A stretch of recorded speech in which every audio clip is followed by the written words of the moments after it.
So the April Fools wasn't a joke? We actually bought a jet? What started as a meme on WAN show. Oh, Jesus. When I discovered that a jet. Do you have pre-check or clear? Hell yeah, I've got the faceless, touchless one, but I don't talk about it much because I don't want Trump to take it away from me. Shh. Propelled aircraft is not as expensive as I initially thought. I'm serious. Okay. Even Luke was shocked. So I started exploring various options, and my uncle's in aviation and has been for many years on the pilot side, mechanical side, and operations side. Okay. So when I started to explore that one aircraft that I was like, this is shockingly affordable, he did a bunch of the due diligence for me and ultimately brought me 2 sales brochures, and he went, don't do this. But if you're going to do this, these are the 2 best ways you can do it. Okay. And I picked a Dassault Falcon 900B. I have so many questions. You and everyone. When you say it's not that much, how much is that? So because of the non-disclosure agreement that we signed in order to purchase it, okay, like this whole world is very closed door. Yeah. I can't actually tell you how much I paid. But what I can tell you is that if you Google it, it's less than that. And the second thing that I can tell you is that if you Google it, less than $5 million, okay. It's less than that. And the second thing that I can tell you is that with a little bit of girl math, $0. I would have been crazy not to buy it. There's no way it's $0. Well, let me put it this way. The engine Tax write-off. That's 40% right there, baby. We're all on a service program from the previous owner that entitles you to completely refurbish them to effectively 0 hours brand new once they reach end of life. All 3 of those were done right before we purchased it. It's effectively brand new from an engine standpoint. Each of those refurbishments is worth anywhere from $1.1 to $1.2 million.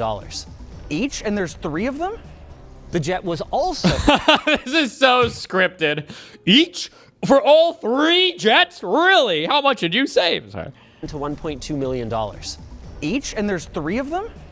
The jet was also in for a 12-year service. And because my uncle's a shrewd negotiator, he put together a purchase contract for us where it was guaranteed that once it came out of that 12-year service, it was at Dassault specification. That 12-year service effectively cost as much or more than the rest of our purchase price. So what you're saying is you got the plane for free? So when I'm done with it, with the condition that it's in, with some of the special features that it has, for example, it is one of the few 900Bs on Earth with Starlink that has a medevac kit. Fuck, never mind. What does that mean? Close. When it's time to divest of this thing, I should be able to get back what I paid and maybe even the bulk of what I spent operating it. That's pretty cool.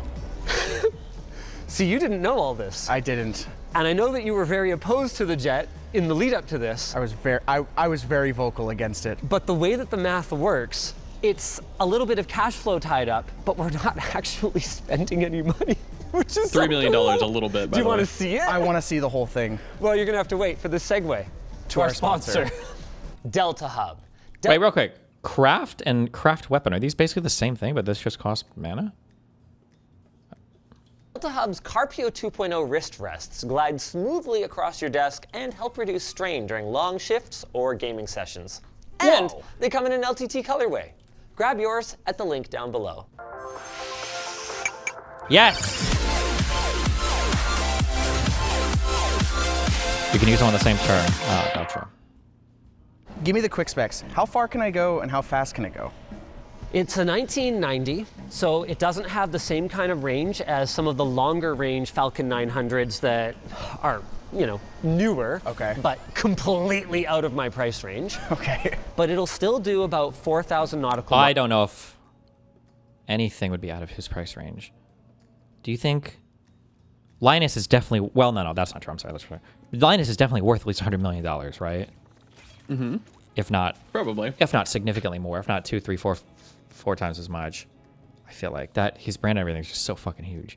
Miles on a full fill up. So what that means is that from Vancouver, we can go effectively anywhere in the North American continent. And if we were on the east coast of North America, we could hop across the Atlantic in one go without having to like stop and refuel at a little island airport.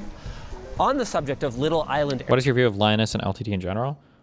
I think it's generally positive. I think a lot of people don't like them anymore because they feel a little bit more mainstreamish / sellouty, but I think they're fun.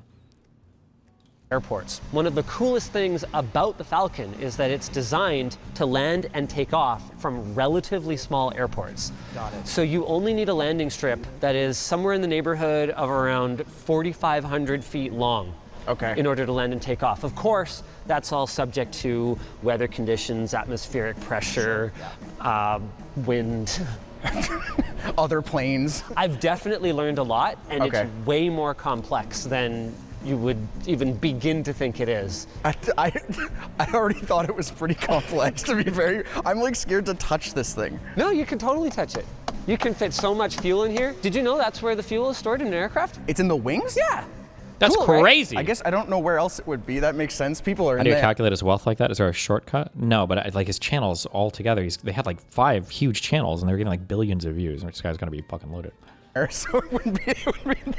I assumed that jet fuel would be inordinately expensive. It turns out that it's actually really similar to kerosene Okay. and doesn't really cost that much more than regular fuel. How much does it store though? It's just the sheer volume of it that you go through.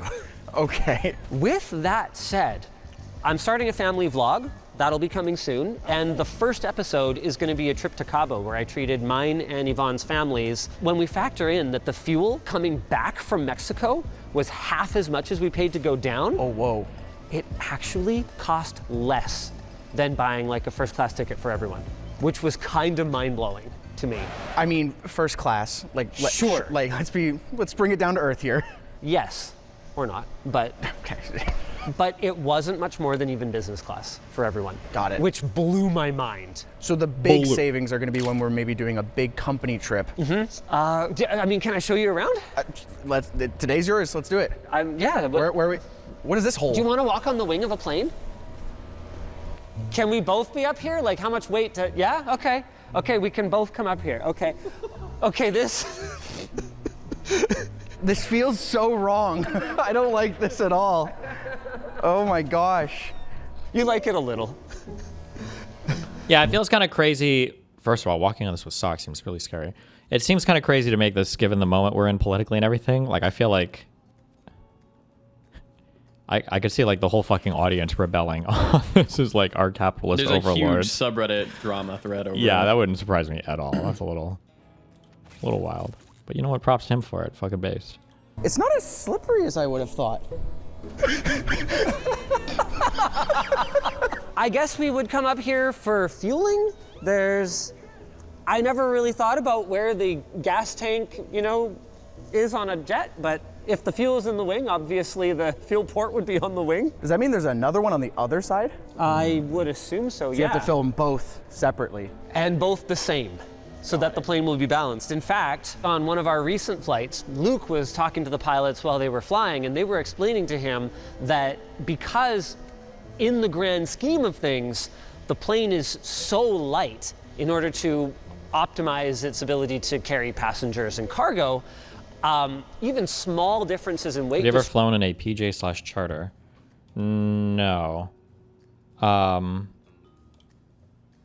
The smallest plane I've ever flown in was, I think it was when I went to go hang out with Sushiya. Is Moscow or Putman, is that a real airport? Am I making this up? In Washington or Spokane or something? Is there like an airport out there? I think from one airport to the next, I want to say it was like a 10-seater or something. There were propellers on the plane, but it felt like it was like a commercial. It was like a commercial plane, like it was like an American Airlines or something. But it was like they were propellers on the sides, but it was like they were like big ones, not like the itty bitty planes or whatever. So distribution have to be accounted for. So they were telling Luke that him hanging around with them up in the cabin was actually negatively impacting fuel economy. And if he went all the way to the back and sat in the very back, they would have to turbo propellers. Yes, they were turboprops on a 10-passenger plane. No, they were like the ones that slice the air to make the plane go forward on the sides. really have to make adjustments to the throttle in order to alter the pitch of the aircraft just a little bit. I assume that scale is different if you have a bigger jet versus smaller planes, right? Yes, but even then. Those are turboprops? I know, that's what I just said. Got it. These are finely balanced machines. You change one bit of furniture inside, and I'm just kidding. I just assumed turboprops were something different. I actually don't know what I assumed. I really just wanted to bully that fucking chatter. That's what I really wanted to do. So you know what? Fuck that chatter. What's turbo about normal propeller things? Turboprop.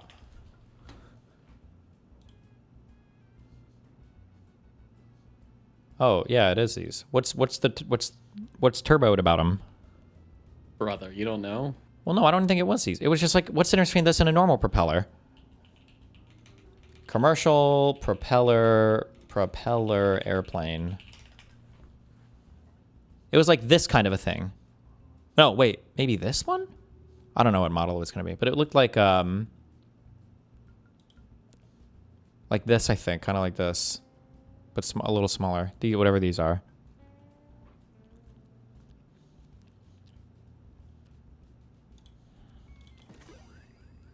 and you've got to submit that. You've got to get that certified. And like potentially recalibrate. You've got to account for that. Got it. Okay. Wow, that's kind of cool. Yeah. So here's the emergency exit from the outside, which I've never seen. I've never looked in the outside of a plane. This feels so weird. I had a lot of people ask me, like, safety was one of the big questions. And I was like, look, Lance would not allow me and my entire family and Yvonne and her entire family to get on something that's not safe. When you purchase something like this through your business, is it just a cash purchase taken from the business account, or is it some other method, would you guess? I mean, you could take out credit for your business, or you could buy it from a business account, sure. Just depends. I don't know if jets are normally financed or what that looks like, but... Sure. We are doing everything as scrappy as we can. We've got a great deal on this hangar. Like, seriously, shout out these guys. We'll link to their business in the video description. So we're doing it scrappy, but we're not compromising at all on safety. Now that we've made a safe landing, okay, I feel it's a good time to talk about this. Whoa. Another major maintenance cost center on aircraft is the landing gear. So rough landings, total landings, and time all contribute to how often this stuff needs to be overhauled and checked. My scrappy guess what? private jet. As part of my girl math $0 plane, all three were completely redone months ago as part of a 12-year check. I'm talking the whole plane goes up on struts or on donor landing gear. They completely take apart the whole thing, new seals, new everything, new anti-skid, make sure everything's working perfectly, and they throw it back on.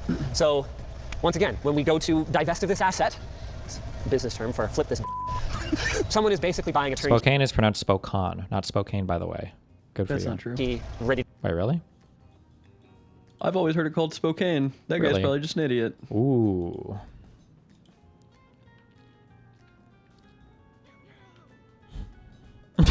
I was gonna say, don't link me random fucking people on Twitter, but it's fucking Nina Turner. Retweet if you miss having a prison with empathy. Did he empathize with the Palestinians?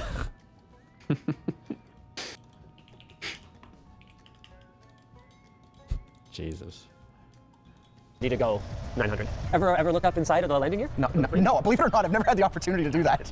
It smells exactly like I would expect it to. It smells mechanical.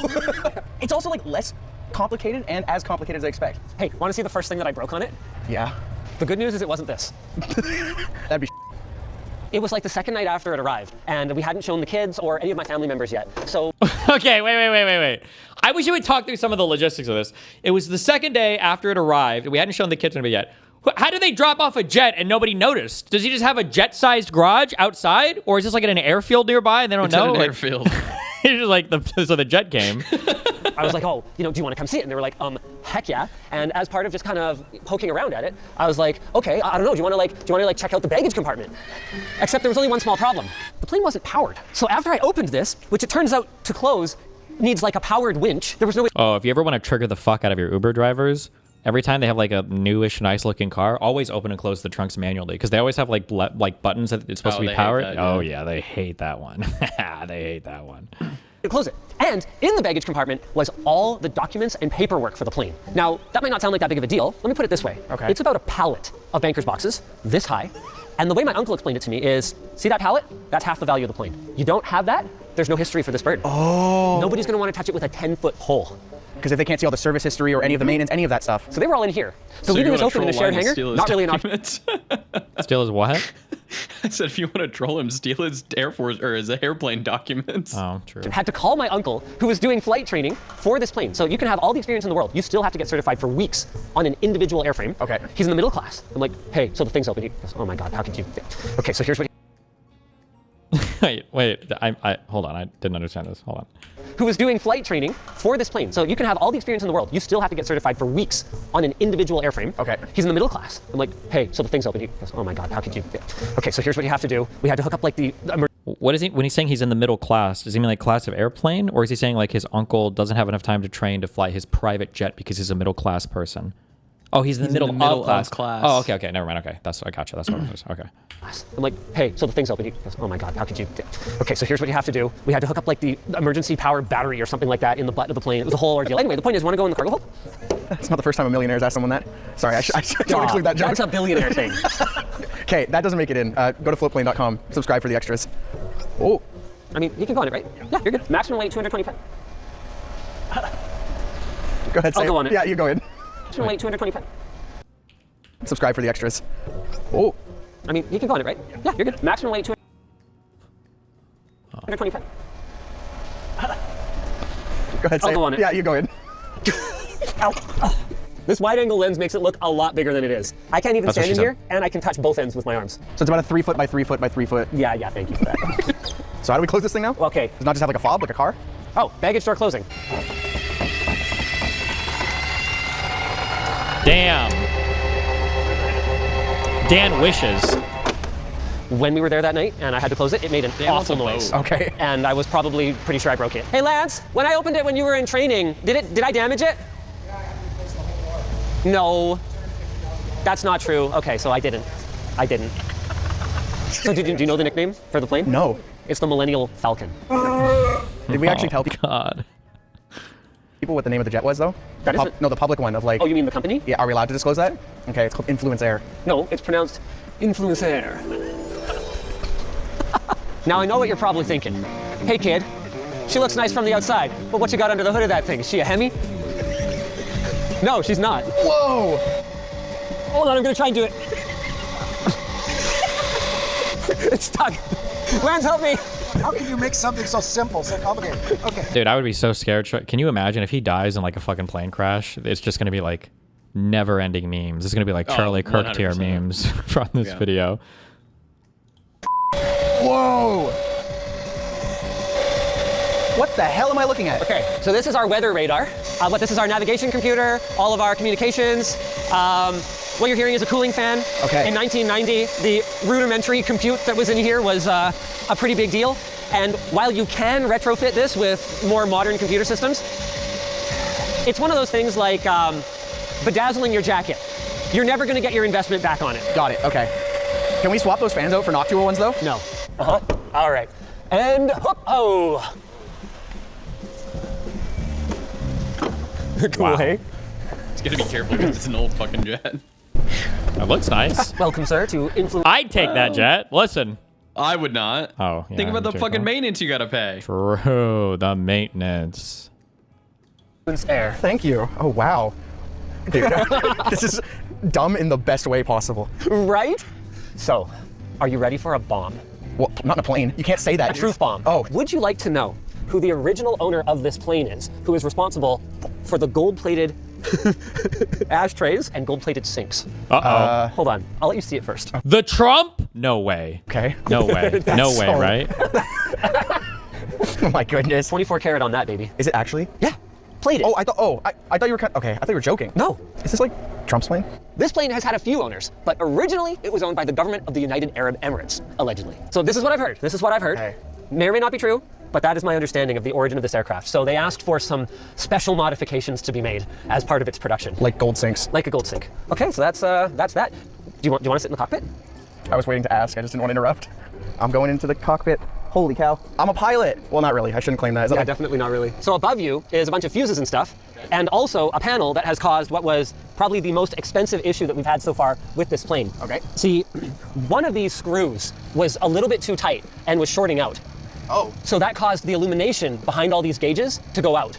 So we were able to fly, but only in daytime. We were like replacing power supplies and doing all this stuff until we finally found, well, hold on, what if we back one of these out an eighth of a turn? And that was it. That was what saved it. That's the kind of stuff that, from talking to Lance, you run into after a 12-year check. This thing was taken down to studs, would be the building equivalent. Okay. Every bolt removed, cleaned, checked for corrosion. So when you put it all back together, You might have some mishaps like a couple that. little things like that, yeah. Got it. Any idea where you'd even begin to use any of this stuff? I'm assuming this is go forward. That is go forward, Heck yes. yeah. I assume this is a steering wheel. Sure. Or are you, You say that like... Yeah, it's a steering wheel. Okay. Up here is all of your relevant flight gauges. This would be our weather radar. Then these screens right in front are the actual flight displays. Also up here is our parking brake and our super high-tech compass. Getting out of here. Guys, the next time you see like a 6'5" pilot, you just like, I don't know, give them a thumbs up or something, because I don't know how they get in and out of these seats. These are the best seats in the house. This was another one of the things that made this a much better deal than it otherwise would have been. Remember I said the deal. Cinema. Wait, you've already watched this all? Dude, I've watched this video 2 times now. Fuck you. This is my 3rd. Is it not weird? Like if you're flying a plane, you have to sit right across and just like stare at somebody? Well, hold on. Play it. Is that we get it in factory approved condition. Dude, if there were 2 kids, I would be kicking the shit out of my sister if we were we would get thrown out of this fucking plane so fast. Right? Well, part of that was the mechanisms for these chairs. Whoa! These go forward, backward, side, Yeah! side, and turn. Look So that you can face the Steven. people in these chairs over here. Wow. How much you want to guess that mechanism under the chair is worth? Don't forget that it is aviation certified, which 25K. More than 10,000? 5,000 per chair. Okay. And it was 2 or 3 of them were broken. Okay, so I was right about 10 grand. And we found so many little things like that. Sure. That again, you know, girl math, when someone comes and looks at this thing, they're going to look at it and go, wow, okay, this is like babied. Like everything is in working condition because we were like on it. And this fix was still part of that original... You better believe it, bud. They found one seal that was like a fraction of 0.1 millimeter out of spec. My uncle pulled up the documentation. He said, no, it's not. You signed to fix it. Girl so, math is just a so you way got it for fixed. people to basically, what's the word? Come to terms with a shitty purchase that they make. It's a way for them to like, yeah. Wait, are you asking That's me, what it or is. was that you're saying that? That's what I'm saying, because people in chat keep asking. Girl math is, so I believe that the slang term girl math is where you justify bad purchases by using savings as though it's money that's being credited to your bank account. So like, Yes. let's say that I see a thing that costs $30, but I can't really afford like a $30 thing. I'm probably not going to buy it. But if it's $30 and it was marked down from $50, well, if you think about it, I'm kind of only spending $10 because I'm getting $20 for free. That's like girl math, I think. Yeah. Exactly. Safe. The costs add up for these things, which is why I was so hesitant on it, because, you know, there's a saying, right? If it flies, floats, or you're supposed to rent it. Yeah. These are fun. Almost every seat has a little table. Just kind of nice. Okay. You know, pull out the laptop, get a little bit of work done. Sammy, I think, got like almost a whole float plane video edited on this at one point. I have a question about that. Yes. Wi-Fi. We have Wi-Fi. Okay. How does it work? Well, you take a whole bunch of money Okay. and you give it to someone, Okay. and then you get tastic Wi-Fi. How much is a whole bunch of money and how fantastic? Thousands of dollars a month, and tastic is like Thousands of dollars a month for this Wi-Fi service? kilobytes per second, and it's spotty. So aviation Wi-Fi is moving from land-based towers that you just fly over and then get out of range and grab the next one. I see. And like I said, the speeds and everything is spotty, to obviously low Earth orbit satellites. Got it. However, whether you're talking Starlink or whether you're talking about GoGo's Galileo, it has to be certified for your particular airframe, and then to even get the hardware installed is probably going to be in the neighborhood of $200,000 to $400,000 US, and then the monthly is not going to be any cheaper. So we're not going to do that. I am leaning away pretty heavily. What else is there to show you? This is fun. These 4 seats convert into a bed. Oh, what? Yeah, I'm not going to show it to you because the mechanism involves this table lowering down on this like Oh, accordion okay. thing here. That was really loud. Anyway, this is cool. Oh, whoa. There we go. Then you just put in the leaf. Look at that, and if you give it a man. little shove, Why are I talking about the event right now? He said you do too much work, setting up, etc. He was shocked as hell that you did all yourself, and he understood you taking a step back because you do so much work. Wow, what a great guy. I'm only taking a step back though because I need to stream, ideally like 30 days this month for 8 hours a day or more, because I need to be ready for my. He's locking in. We're locked the fuck in, okay? Oh, okay. we've had as many as like half a dozen people playing cards around here. Now, this is interesting. In here, you will find high-tech 3.5 millimeter jacks. Wait, have I gushed over those microphones yet? I did use those microphones. I think that was the first event. The lav mic or the Wireless ones. The Oh no, I wireless used them at ones? the games building I did though, but that was nice. Yeah, you loved them. We can set everything up and tear everything down now. I think I can set basically everything up in less than 40 minutes, which is nice. It's a quick. Before it was like 2 hours when I first started doing this. So. can't even do it in 30. Now, Amateur. Well, if everything works on the first pass, I can. And if there aren't people standing in my setup area. this is interesting. In here, you will find high-tech 3.5 millimeter jacks. No, I mean, what led to the video skipping in the last half? We didn't have good internet, so we were using IRI's Mobile hotspot. data? Yeah, and I'm pretty sure what happened in the end was the hotspot just probably ran out of data. So they do the thing where they say we're deprioritizing it, which actually just means they're capping your speed at like 300 kilobits per second or something. And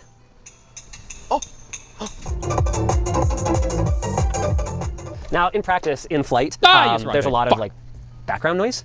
So it doesn't sound amazing. You're way better off just putting in your headphones. But one of the things that Lance said was, hey, while it was in for that 12-year check, we should look at getting it sound treated, because that is something that carries some value and is something that makes a big difference to the experience. And then he looked into it. Turns out it already had like state-of-the-art sound treatment. So it's actually quite comfortable to be in. I guess I have one more question. Oh, yeah? If you're talking about like So a it whole has cabin sound state-of-the-art treatment, but it sucks at playing music.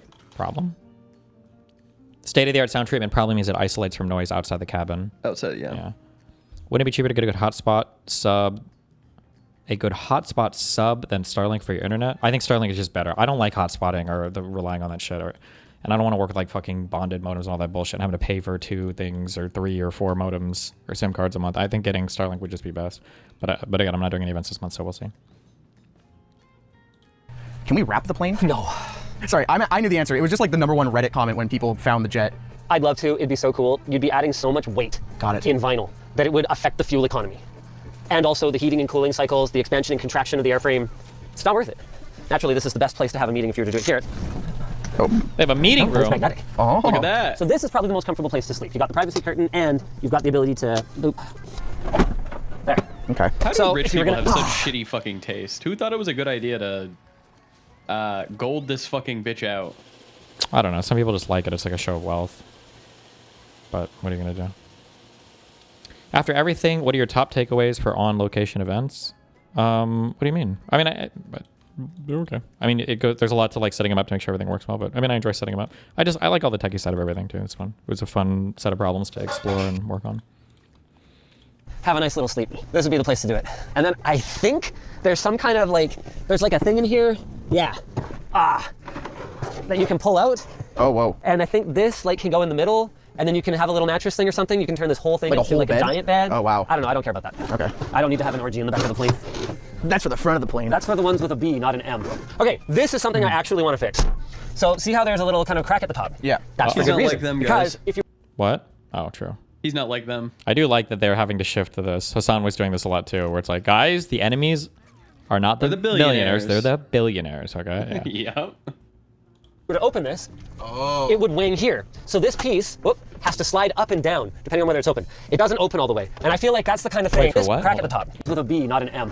Okay, this is something I actually want to fix. So see how there's a little kind of crack at the top? Yeah. That's for good reason. Because if you were to open this, it would wing here. So this piece has to slide up and down, depending on whether it's open. It doesn't open all the way. And I feel like that's the kind of thing that one of our very smart people, like Justin or Sebastian, could probably help fix. It's actually really loud in flight. Oh. Because this is open to the... We've come full circle. Oh, that's the cargo hold. Baggage. Ooh. Okay. You can go in there now. It's not that big, hey? You're very right. It's actually quite small. Man, you made this look huge though with your height. Oh my god. Wait, so is this another bathroom back here? Yeah. Oh, okay, that's another toilet there. Yeah. Cool. What about second gold-plated sink? What is this? What is this Jesus. Canadian curling boop? Okay, I can explain that. Please. We've had some issues with this little plunger here. See, normally it's sealed. Yeah. And you push it down to drain it. And there's suction. So on the last flight, I forgot whether it was push or pull. And they had glued the little thing on the top, and they had used a pretty crappy glue, honestly. I don't think that's entirely on me. Can I just say, I don't know who gets the blame here, if it's going to be plumbers or salesmen or what, but it is current year. There is no excuse for retarded sinks. Do you know what I mean? Let me tell you about. really? Let me tell you about some retarded sinks. Okay, ready? Okay. Retarded sink example. Okay, number 1. I can't draw for shit, but pretend this is your sink basin, okay? Retarded sink example number 1. The faucet doesn't extend out far enough, and when you turn the water on, some of it hits or splashes back here on the sink. What the fuck? Oh yeah, I see that in restrooms a lot. What the fuck? That's number 1. drawing. Okay, not good. Okay. Imagine this is like a basin. This is like a deep well, but yeah, like that's issue number 1. Number 2, when the water pressure is just way too high, especially in public places. When I go to the bathroom and then I turn the sink on and I get soaked immediately and it's just fucking destroying me, fuck you and fuck the designers of that sink. Okay. Now, Yeah, I think they just have too big of a Or they probably don't have a good enough aerator on it. Oh, yeah? Really? Yes. Yes. I don't know what that means, but okay. I'll believe you. There's like a little thing that you usually put when you when you put on a shower head, there's like a circular thing that basically reduces the water pressure so you're not fucking pulted by just pelts of water. Okay. Second question. Why do you... Is this a girl thing or a guy thing that I just don't do? Why do you have to put the drain on in a sink? What do you need to fill the sink for? Washing a baby. I mean, that's like I mean, what do you want me to say, man? People are saying I don't know when for else you do it. shaving, why do you need to fill the sink with water to shave? Oh, I have the shaving tip of the year, okay? I never knew Uh-oh. about this until my wife told me. Oh. All right, you know razors? You know how you fucking do normal strokes or whatever, and then you have to like hit it on the side to get all the hair off? Yeah. Well, what you do instead is you just take it, and instead of going like you're gonna shave yourself, you go the opposite way on your arm, and you just like push, and all of the hair comes out. All of the fucking hair comes out immediately. You go the And opposite it washes way off. on your arm. What? Here, hold on. Let me turn on my cam. 1 second. Because it's hard to explain. Easy to show.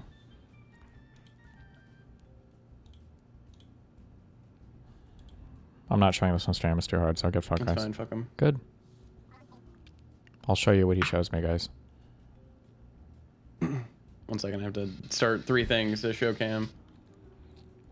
Filling the sink uses less water than just running it forever while shaving asset. 1, I don't even know if I believe you, because it takes a long time to fill the sink. 2, you don't have to run the water forever. Alright, do you see me? Yep. Imagine this is a razor, Yeah. right? Okay. Okay, so... Yeah, give me a razor. No, just show me with the spoon. You don't need a No, razor. Oh you're my gonna see god.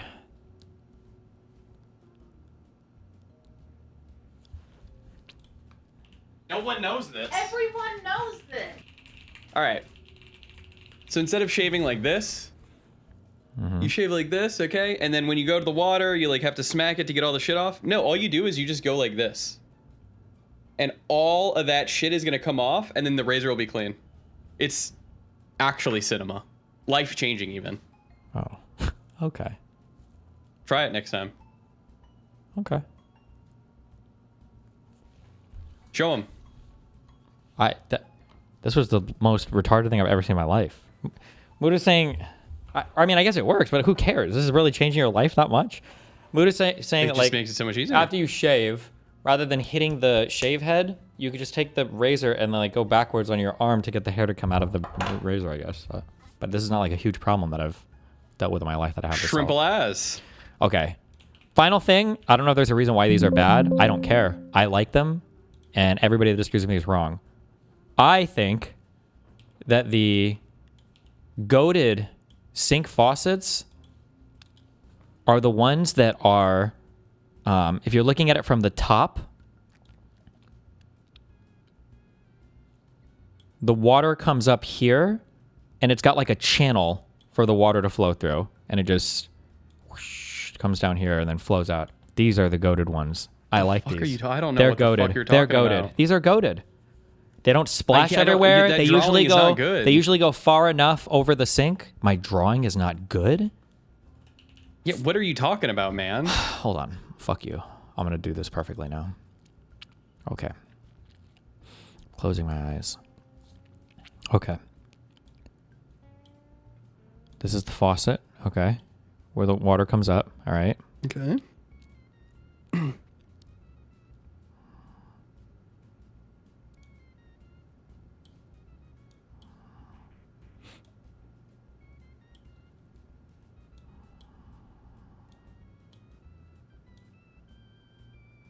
Hold on.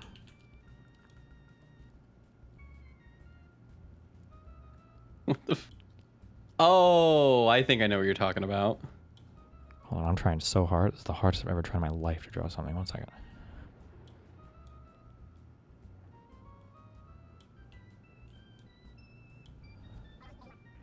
It's a nice horse. There. Okay. When you turn on the Yep. water, it's like here, and then it just like flows It, out, flows. and it Yeah. falls down from here. Yep. Those are good. That's called an aqueduct. Okay, yeah.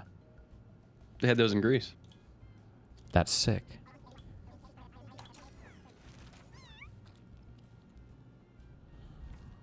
Pickups give you +1 tech in addition to their other. I don't even know what tech does in these classes. Start Put with my one airplane video back, Bellin. So I forgot if it was push or pull, and I pulled it, and the thing came off. So now this is. So now there's a label and a boob. Is 2 bathrooms really needed on a jet this big? You can have up to, including crew, like 17 people in here. 2 people may need to use the pooper at the same time. Got it. Well, if you guys ever need to do a trip again, you just need to. Wait, what? Hold on. Including and a boob. Is 2 bathrooms really needed on a jet this big? They have 2 bathrooms in the jet? How many people can this jet hold? He said How about 17, two- including the pilots. Jesus, 2 bathrooms? Including crew, like 17 people in here. 2 people may need to use the pooper at the same time. Got it. Well, if you guys ever need to do a trip again, you just need to, you're at 15, you need 17 or whatever. Yeah, 16. yeah. My wife and I would love to join you. Okay, all right, I'll keep that in mind. But of course, we'd have to have a meeting when we get there, though. Absolutely. And a meeting on the plane if we really need to. About important things. Yeah. Shh. Hey, come on, give us some privacy here. We're trying to have a meeting. Hold on, I got this. Oh, you know what else I've got? Is the Segway. Wait, on private jets, is there the same, like, is it an FAA thing where civilians are not allowed to walk into the cockpit? Is that the same on private jets too, or is that rule not the same? Is that only for like commercial? It doesn't sound like it because earlier he had a story of one of his friends talking to the people up there. Oh, okay. To our sponsor, Delta Hub. Whether you're gaming or... No, you can do whatever you want in a private jet. Really? Even shoot at people? Really? You could fly into a building. Really? I can kill people.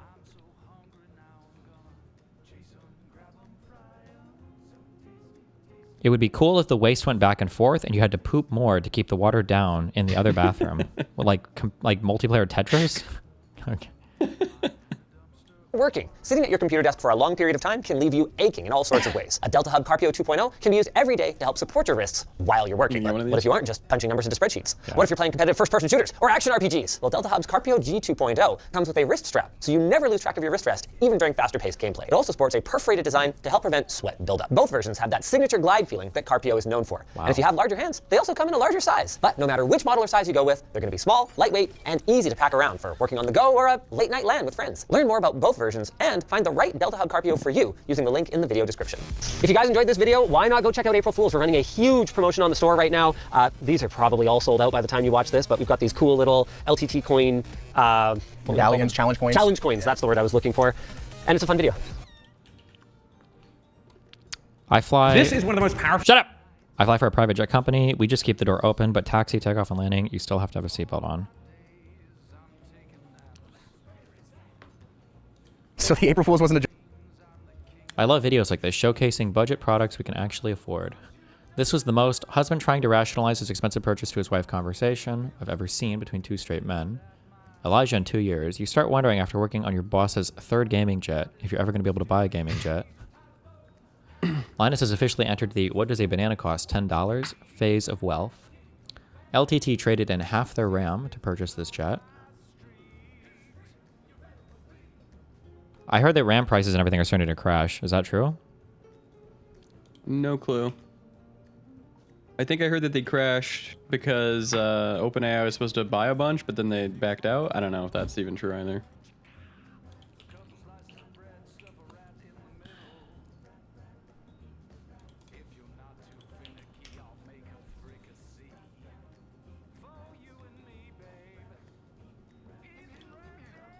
Harry Potter.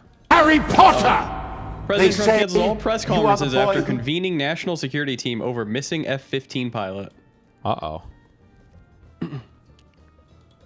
Dripped, are you not, broski? Type shit, sir.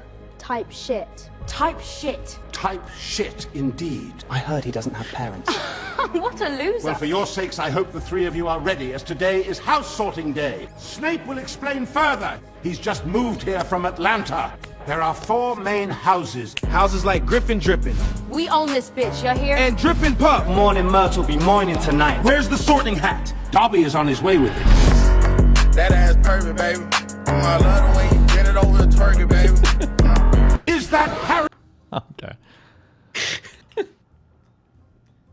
Dobby. New Bulwark Hassan slot. We'll get to it. Hold on. My point. James Fishback dodged our debate. but debated an OnlyFans girl. Was he actually supposed to show up? He was. They sent me emails proving that they'd agreed to it, yeah. To Sophie is this. My point to Sophie is this, is if you want to keep doing this, then we're going to take 50% of what you earn and we're going to use it to raise public school teacher pay. Our public school teachers are not getting paid enough. We're going to use this as a resource to fund the empowerment of young women who have signed up to do something dignified, with all due respect, unlike you, and be a public school teacher educating and... Wait, hold on. Did my rocket just friendly fire? Shoot an explosive homing missile at a random enemy. The spell's a 75% chance to be disabled on each turn. Wait, did it just malfunction? With all due respect, unlike you, and be a public school teacher, educating, inspiring, and motivating. Do you know what, James? The next generation. You know what? Here's what I would say. I've got to end this debate. Here's what I would say. I've listened to both of you, and you both made good points. But honestly, that last statement you made was so pompous and patronising. Honestly, who are you to be the great moral arbiter of what young women do with themselves legally in the United States? Who are you to say if you become governor, you're going to take half her money in a state where they don't have even state income tax? It's like there's a real arrogance to this, that you've decided you are the moral arbiter of every Floridian. And it may be why you're trailing so badly in the polls. And Sophie, the good news for you is don't worry about it, because he's not going to win. So you're not going to end up giving Mr. Fishback any money for his plans, much as it would be great to put more money into teachers in public schools. Of course it would be. But it won't be coming from you, Sophie Rain, because he ain't going to win. Well, if I'm not going to win, Sophie Rain can put a $5 million bet on Polymarket tonight that I'm not going to win. She'll make a lot of money. What I will tell you... Would she make a lot of money? What are the odds on that? Are probably not that favorable, though. You know what? Is the same arrogance, the same arrogance. Sophie doesn't need the money, but I might do that so that I can become as wealthy as Sophie Rain. Why don't we say this? I'll bet you $10,000 to a charity of your choice you do not win. Do you accept the bet? Well, I want to know what the odds are, because Polymarket... No. Oh, now he needs odds.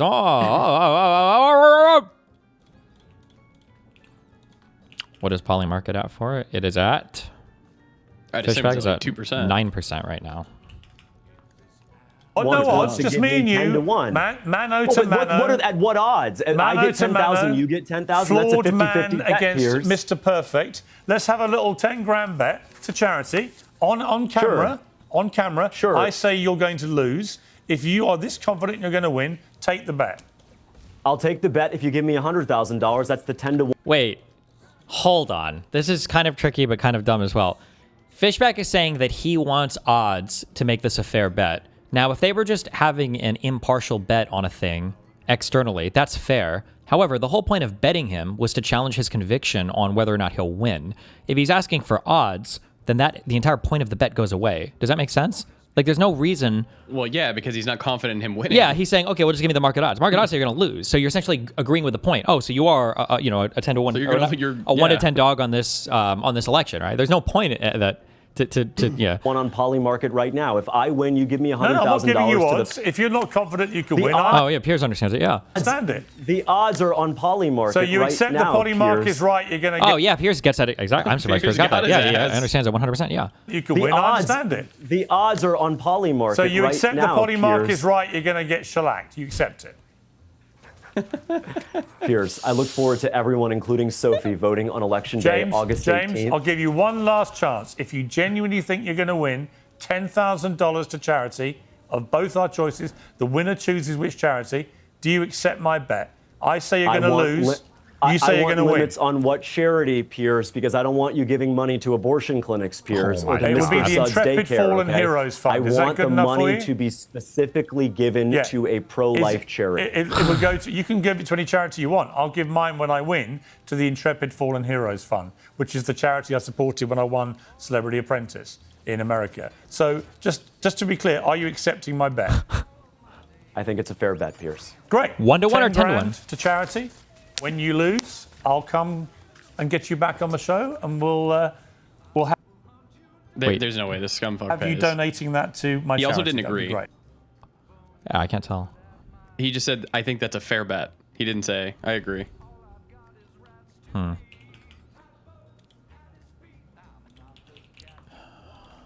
seen the Twitter headlines for this whatever clip. You not answering the question, bro? I'm happy to answer the question, dude. Did you smash? Was it missionary? Back shots? What was it? Listen, I don't want you ever speaking about women in our state like that ever again. I mean, I don't want you ever smashing girls, teenage girls, in our state ever again. So promise me, never smash a minor again. Why haven't I been arrested? I don't know. Why haven't I been arrested? I don't know. You should Why be hasn't lynched. Trump been? You should be lynched. I should be about me like lynched. that. I should be lynched. Yes, you should be Yo, lynched for lying about me like lynch that. all pedophiles. I agree. I will lynch every single Epstein criminal in this country. Start yourself tonight. Start yourself tonight, sir. Christ. Why haven't I been arrested? Why is he not answering the question, bro? I'm happy to answer the question, dude. Yeah, this guy's crazy. Yeah, you think? He might win. It is Florida we're talking about. God, I'm gonna click that. Wait, what is this? Hold on. This is someone who captivates 100,000 people on the internet every week. Hassan illustrates my argument a lot better. Oh, why is this in a Linus Tech Tips thread? Hassan illustrates my arguments a lot better. He is a person who has made tens of millions of dollars off the back of hard workers donating that money to him. His business model gives millions of dollars to Amazon and even directly to Jeff Bezos, which widens wealth inequality. He's even more comfortable than the people watching him. And despite all that, he's pushing for a system of government that would take all of that away from everyone and judging others for participating directly counter the exact lifestyle he lives. It's not even the outcome to me. It's the fact that people fall in line with the narratives don't make sense. It's dangerous. Blah, blah, blah. Okay. Good job, Hassan hater. Nice. Wait. Is this a Hassan hater or was this a Hassan dick suck thread? Hold, wait. Or sorry, go ahead. If Thomas and Alito decide to retire, do you think the Dems should hold the Supreme Court pick hostage for 2 years? Oh, yeah. Yeah, me too. Big time. And if they don't, then I don't know. That's actually spineless behavior. What do you think is going to happen? You think we're going to be okay?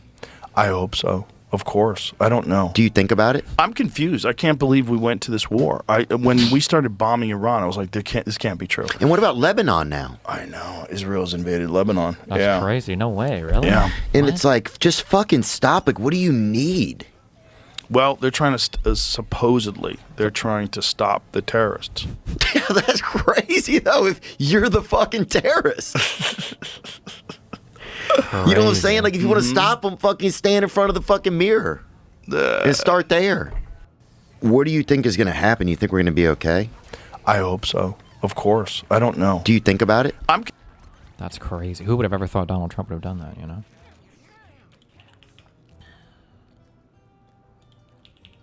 I got a Dave mention. Uh-oh. A moron whines about the thumbnail for this video, you can all remind him what a worthless hypocrite he is. Destiny blocked me. A whole video on how someone blocked him for being a troll. Own the libs, own the libs. Can you imagine someone more pathetic than this? And then of course all the thumbnails I showed you in my previous video, which were already sufficient to know who he is. What is there of actual substance? One video on the Irish potato famine and another members only video this on Metatron dude is like, what do you call like a grifter / astroturf? Like, he's just like, it's just grifter, right? They just show up and they profit off the weird algorithmic outrage machine. Ugh. Ugh, he's such a loser. Fat. You sit down and you listen to me, you fat fuck. All right? I'm getting ready to tell you something that's very important knowledge that no one else is going to tell you, so I'm going to tell you right to your fucking face. By the way, get your finger out of your ass and quit licking it. You don't know goddamn manners. How were you brought up? All right. So I told you that you'd be gone by April Fool's of 2027. I'm getting a little worried. I got to tell you, I watched that word mash you had night before last, I guess it was. Man, I got to tell you, don't go throw the fucking number on me before the election, because I want you very, very aware on election night when people tell you what the fuck they think of you. They hate you. Everybody hates you. There's an article today I read about how low can his polling go, and what's your floor?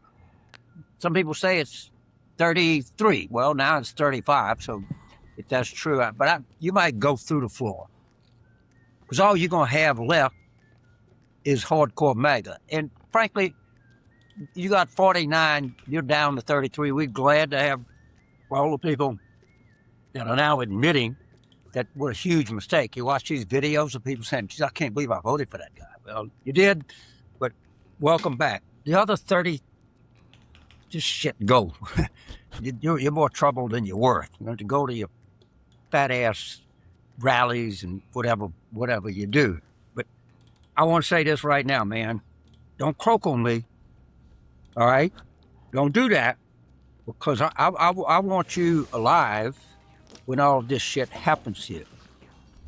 So you get rid of Then you have my permission to die, Jesus. Pam. They're leaking everywhere. Your boy Pete, you got to do something over there, man. You need to send a whole regiment of plumbers in the Pentagon, because everybody hates him. You don't know what the fuck you're doing. You have no idea. Why don't you call your friend Lindsey Graham, the magic wand guy? Check in on, see how he's doing, okay? Maybe check in on Christy Noam's husband. You know, you could see how big his tits are now, or anything like that. It's just starting, dude. Okay.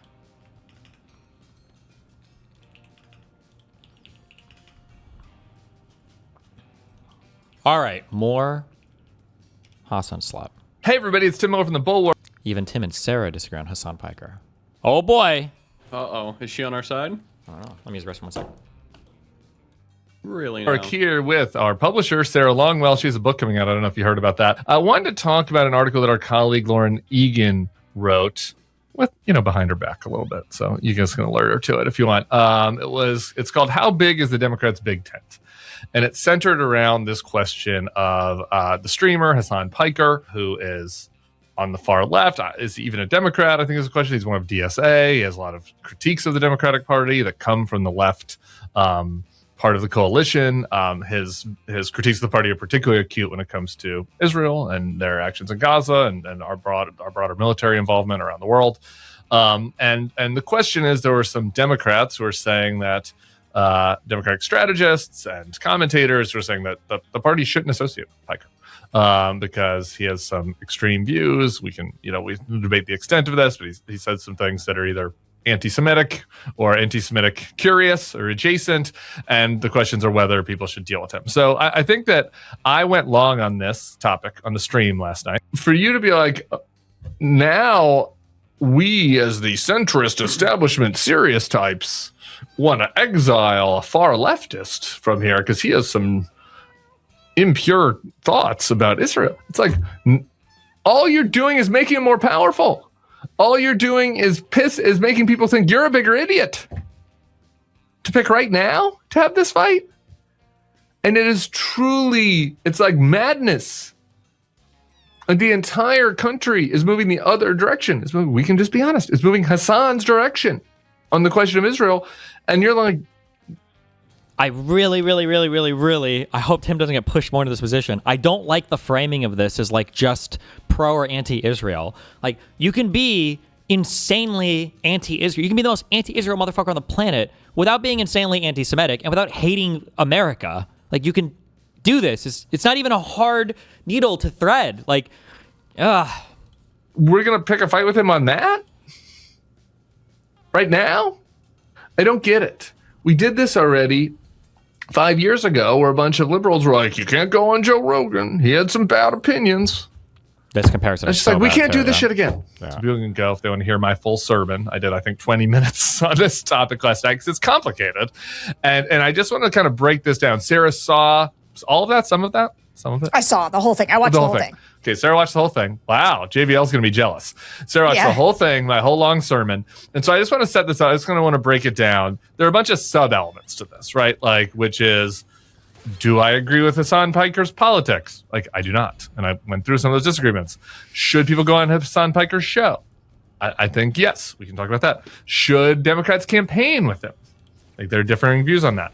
Should there be a litmus test somewhere in the party? Like, where should the Democrats draw the line in their big tent? Like, should the tent encompass the entire country? Or, should there be polls that if people fall outside those, they shouldn't fit inside the tent? So, like, those are kind of, I think sometimes the conversation, like, all that stuff gets jumbled up into one thing. And, my views are different on different sort of sub-bullets. So I just kind of wanted to start there. You watched my whole thing. On which one of those elements do you feel like your disagreement is with me? So I think I want to start with kind of Hassan Piker, the guy, the stuff he says, and like, who is he? Because to evaluate him is then to evaluate the rest of your questions, right? Okay, is fair. should he be in the tent or out of the tent is a question of like, okay, who is this guy? What does he believe? What does he talk about on what is a relatively popular streaming site? And I'll just give you a flavor of some of the things that pop up from Hassan's critics. Please, God, let her have things that aren't just about Israel. Please, God. Please, God. I believe in you. Sarah, you can do this. Sarah, you can do this. That I have seen and that I think are quite terrible. So America deserved 9/11, dude.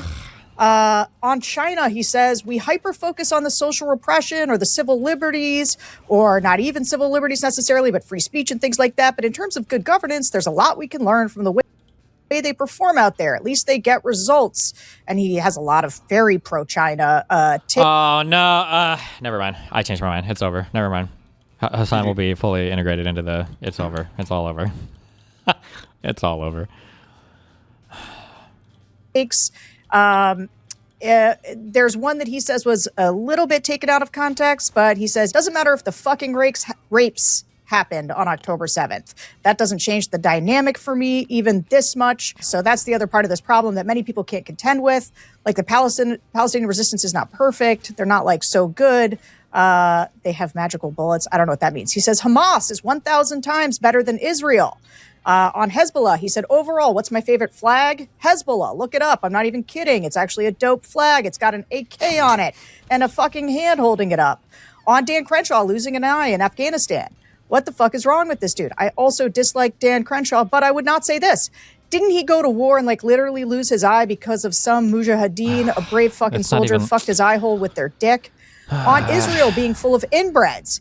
You are left with a country that is packed to the fucking gills with the most inbred, uneducated, ultra-nationalist, rabid, Haredi population. On Russia's annexation of Crimea. Annexation of Crimea was absolutely a justifiable annexation. What do you call Crimea? I call it part of Russian territory, bitch. I call it Crimea River. That's a good one, but... Russian river. The annexation of Crimea was absolutely a justifiable annexation. On black people.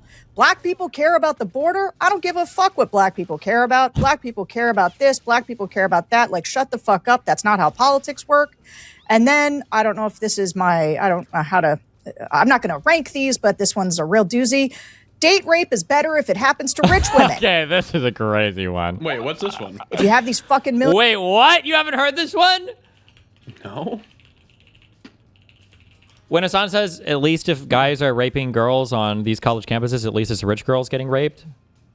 No, I have never heard this. What?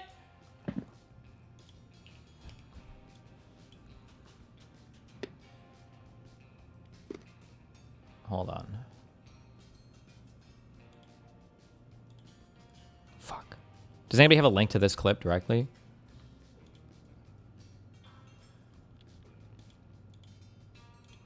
I find this hard to believe that he's said You haven't seen this? They were. Hold on. No.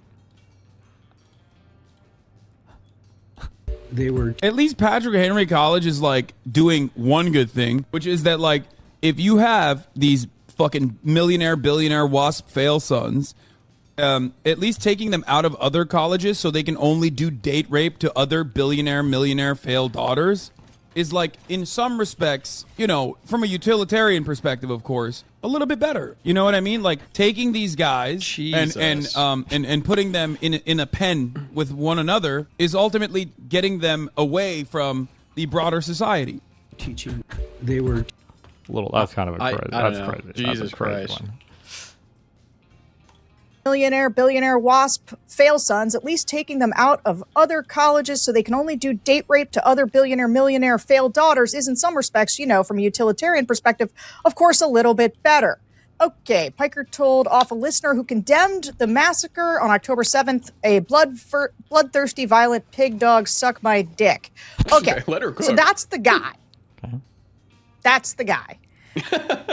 I do not think any Democrat should look to include him in their coalition. And here's the thing. You mentioned my book at the top. I just wrote a whole book that is going to come out in September. It is 300 pages. 300. It's called How to Eat an Elephant One Voter at a Time. It is 300 pages about how you build a winning coalition. There's not a single paragraph that recommends cozying up to people like Hassan Piker. I talk a lot about big tents. I talk a lot about a pro-democracy coalition. But here's the thing. Hassan Piker doesn't actually belong in the pro-democracy coalition. True. He's an illiberal guy. Thank you. He's a China, Russia sympathizer who hates women, hates Israel. Like he's... What would be in your list? Maybe after this video, maybe we'll do some. I'll put together stuff. I should have clips ready to go for him anyway. all the toxic things. And I think, and I was listening to you last night, and I was like, my biggest problem with it, because I agree with you in some places, my biggest problem with it is I felt like you were soft selling who this guy is. Like at one point, I think you called it like impure thoughts or something. This is one of my defenses of Piker, which is also a defense of myself, is that if you're streaming 8 hours a day, like I feel like the critics that sometimes like look at like an 8-word snippet of something somebody says, I'm like, you fuck. Okay, I don't know how to explain this. I don't know the name of this fallacy, the advanced fallacy. We need to go back to naming these. If you're going to claim that something is out of context, what that means is that the additional context should change how you view the clip. So an argument that I would make was that my clip that Jesse Waters played, I got my YouTube monetized, I would say that that was out of context. Because I think that if you listen to the clip that he played, I think an ordinary person could come away from that thinking, Destiny is saying that conservatives need to start being killed in greater numbers. That's kind of what it sounds like. Conservatives need to be afraid. Destiny's advocating for violence against conservatives. That's a fair reading if you listen to the clip we played. I think if you listen to my entire talk on this, or the whatever 5 minutes or 10 minutes or whatever when I'm speaking of this, it's instead incredibly obvious what I'm saying is that conservatives are acting without fear, and they seem to be inviting civil war. They're always horny for civil war. There's no fear on the conservative side. They think that this would be based or awesome. I think that was what an ordinary person would have. So when Hassan keeps doing this thing where he's like, oh, it's out of context, well, would the additional context change the way that we view the clip? When Tim is talking about like, well, if you're streaming for 8 hours, you might say something dumb. You can say something dumb or imprecise or whatever else, but like Hassan's issue is not that he streams too much and so some stuff just slips out that was like phrased poorly. Like these are core ideological contentions, you know?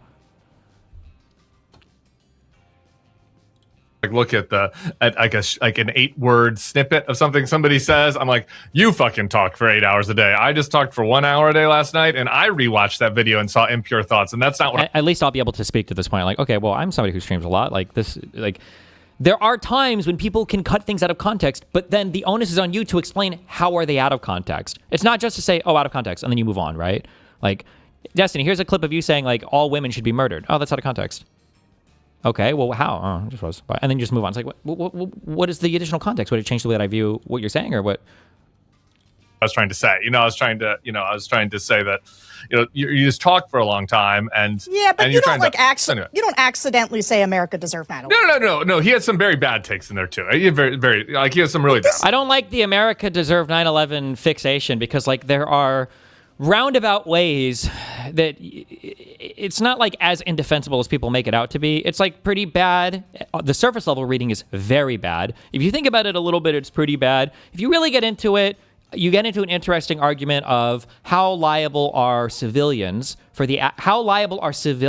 in a democratic style government for the actions that their military takes with democratic approval, right? So if your civilian population votes for a particular military action that ends up killing civilians in the Middle East, are those civilians to some extent liable such that terrorist retributive actions to them can be somewhat understandable or justified or whatever? I still think the answer would be no here for a bunch of reasons. But like, it's not as indefensible as like 9/11 just murder American citizens, right? But I would say like you can have the fight on this, but there are so many other horrible things that Hassan like says and does that you don't have to point to that one, For sure. Can I push back on this idea though? They're not takes. Like this guy has a worldview that I think is anathema to liberal democracy. It's not that we yes, she's going to say it's not that we just disagree with it. Say it. Just disagree with this. Yes, thank you. Yes. Because Tim is softening his language, but I don't fault Tim here. I just don't think Tim is aware of the whole of what Hassan believes in because he's so good at masking on, especially with all of the gay and insanely horny women that write articles about him and his armpit in a bathtub. Right? If you've been inundated with these worthless journo slop articles and you think there's any degree of truth to any of them, then it's understandable how you can kind of get a little mindfuck. Like, oh well, I guess maybe he's just a little bit to the left of us, or maybe quite a bit to the left of us, but still. Worldview that Yeah, I think is disagree with. anathema to liberal democracy. It's not that we just disagree with his politics. I think his worldview is gross, and the way he talks about people is disgusting. And so, like, I think he is all of the things that I think you were being too hard on sort of the third way types who are condemning him, because he is condemnable. And I think it is important. You and I spent a long time when I was on your podcast trying to take our longtime reflexive pro-Israel stances and kind of wrestle with that now in this new world. And I'm up for wrestling with that. And I do, one of the things that is scary for Israel stances. Take our longtime reflexive pro-Israel stances and kind of wrestle with that now in this new world. And I'm up for wrestling with that. And I do, one of the things that is scary about wrestling with that is that there's a bunch of people on the I'm against this war, I'm against Israel's involvement in this war, who do it for anti-Semitic reasons. And I think disaggregating from those people as you criticize this war is absolutely essential from a moral standpoint. This is, I think, this I think is the crux of the deal, because as I said last night, I argued with Hassan about China on and off stage. I argued with with Hassan about his focus on Israel on stage. And I think that he is a liberal, and I think that if Hassan was running for Congress or president, you think he is illiberal? Illiberal, I do, and I think that if he was running for one of those things, I would oppose him. And I think that probably, I think it's very unlikely that me and Hassan will have the same preferred candidates in the Democratic 2028 campaign. If we do, that candidate will end up being very adept at navigating our very fractures. So who the hell knows what the future holds? But I don't like it. I don't like his worldview, and I think that it is worth objecting to. And I think it's worth people like us objecting to and hashing it out and fighting with him about it and arguing about a lot of the things that he thinks that are bad. I also just think that, two things. One, people that consume him hear that list and are like, that doesn't mesh with the guy I know, right? And I think that if you came up with my 10 worst takes, they would not sound as bad as his list, or anywhere near as bad, I don't think. But especially if you go back to 2004, I have some pretty bad takes going all the way back, okay? So I just mean, if you put my list together, I think a lot of Bulwark people would be like, guy, you're being unfair, right? And because I think that there are a lot of areas where he is genuine, that he cares about stuff, human rights. And again, I don't watch this day to day, but hearing this from other people, I think they would say, wait a minute, too nice. You're trying to turn him into Tucker or somebody whose whole show is about anti-Semitism right now. But he talks a lot about making sure people can get a living wage and human rights around the world and how we should care about rights for people. Yes. So does Tucker. Okay, fine. So anyway, I'm just telling you what people would say about him. I think that I do think that it is a category difference. A lot of people who are criticizing me about the stream last night were trying to lump it in with I thought you left Trump, and I was like, no, Trump had a lot of noxious views, and then he ran for president, tripling down on them and being like, hey, here are all my worst views, and I think that we should institute them as policy. Some of the things you laid out, I think Hassan would agree with. Some of those things, if you read the profiles of him, he's backed off on, particularly. No, he says he does not apologize for any of them. He was just taken out of context. Yes. He's like, I don't take any of them back. I don't walk any of them back, but maybe they were taken out of context. Okay, well, maybe I'd have to listen to that. Okay, these are significantly different, though, right, Tim? That's a lot different. He walked them all back versus he just claims he was taken out of context for everything. I guess I just would say that holistically, it is a category difference for me that Trump, from what you hear from MAGA. All of that aside, though, because we can take the measure of the man, and you can decide that he's a wholly unacceptable man, and I can say that he's a man that has some bad views, and we can hash that out. The strategic question, the analytical question, right? Yep. Is how Democrats should handle somebody like that. Well, it depends, though, on that fundamental disagreement, right? If it's just somebody who's to the left of you or whatever, well, then, yeah, you should always be open to broadening your horizons and not excluding people for no reason, especially when Trump is such a threat. But these are important. You have to solve this fundamental thing first, right? This is where I'm the harshest on the view that he should be kicked out. And I'm what particularly do you mean exactly harsh. by this fundamental thing? Zohran Mamdani seems like a guy who's at least a bit, if not quite a bit, to the left of me, but he understands the importance of supporting the Democratic Party. He acknowledges the Democratic Party is significantly better than the Republican Party. He acknowledges that different candidates are appropriate in different areas of the country. Like Zohran Mamdani, there's plenty of room in the Democratic Party for a person like him.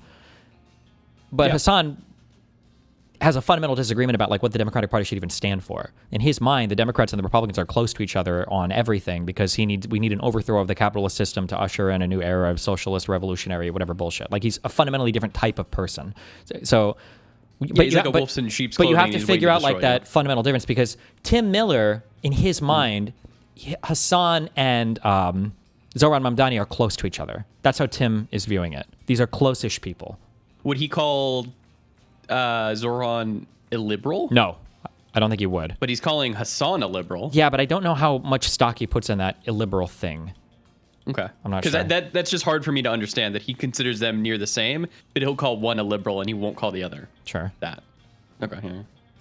Said this last night, and this relates to your point about Israel, about like picking this fight with him right now. Like at this moment today, April 3rd of 2026. Because I also think you can make the argument that picking this fight right now, this is probably the best time to do it because my guess is going to be no matter what happens, the Democrats are probably about to sweep just because of how fucked Trump is.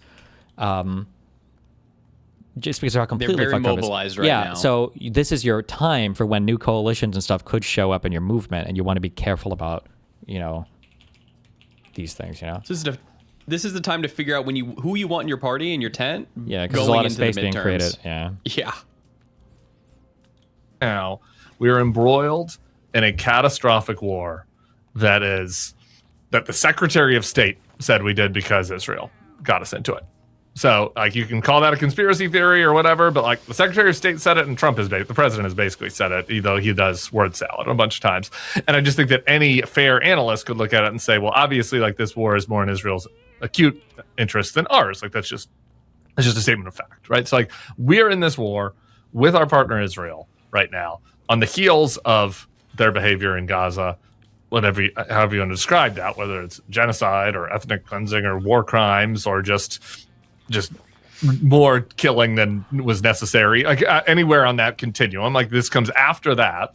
Now we've partnered with them for a war in Iran that is going to create massive damage globally to people's lives. Like nothing that Tim is saying is wrong, but Hassan believed that Kamala would have advocated for more or less the same. That's the issue. Like people are going to be materially harmed by this war. They already are. And there are a lot of people out there in this country right now who are really mad about that, and they're about to get really madder in the coming months.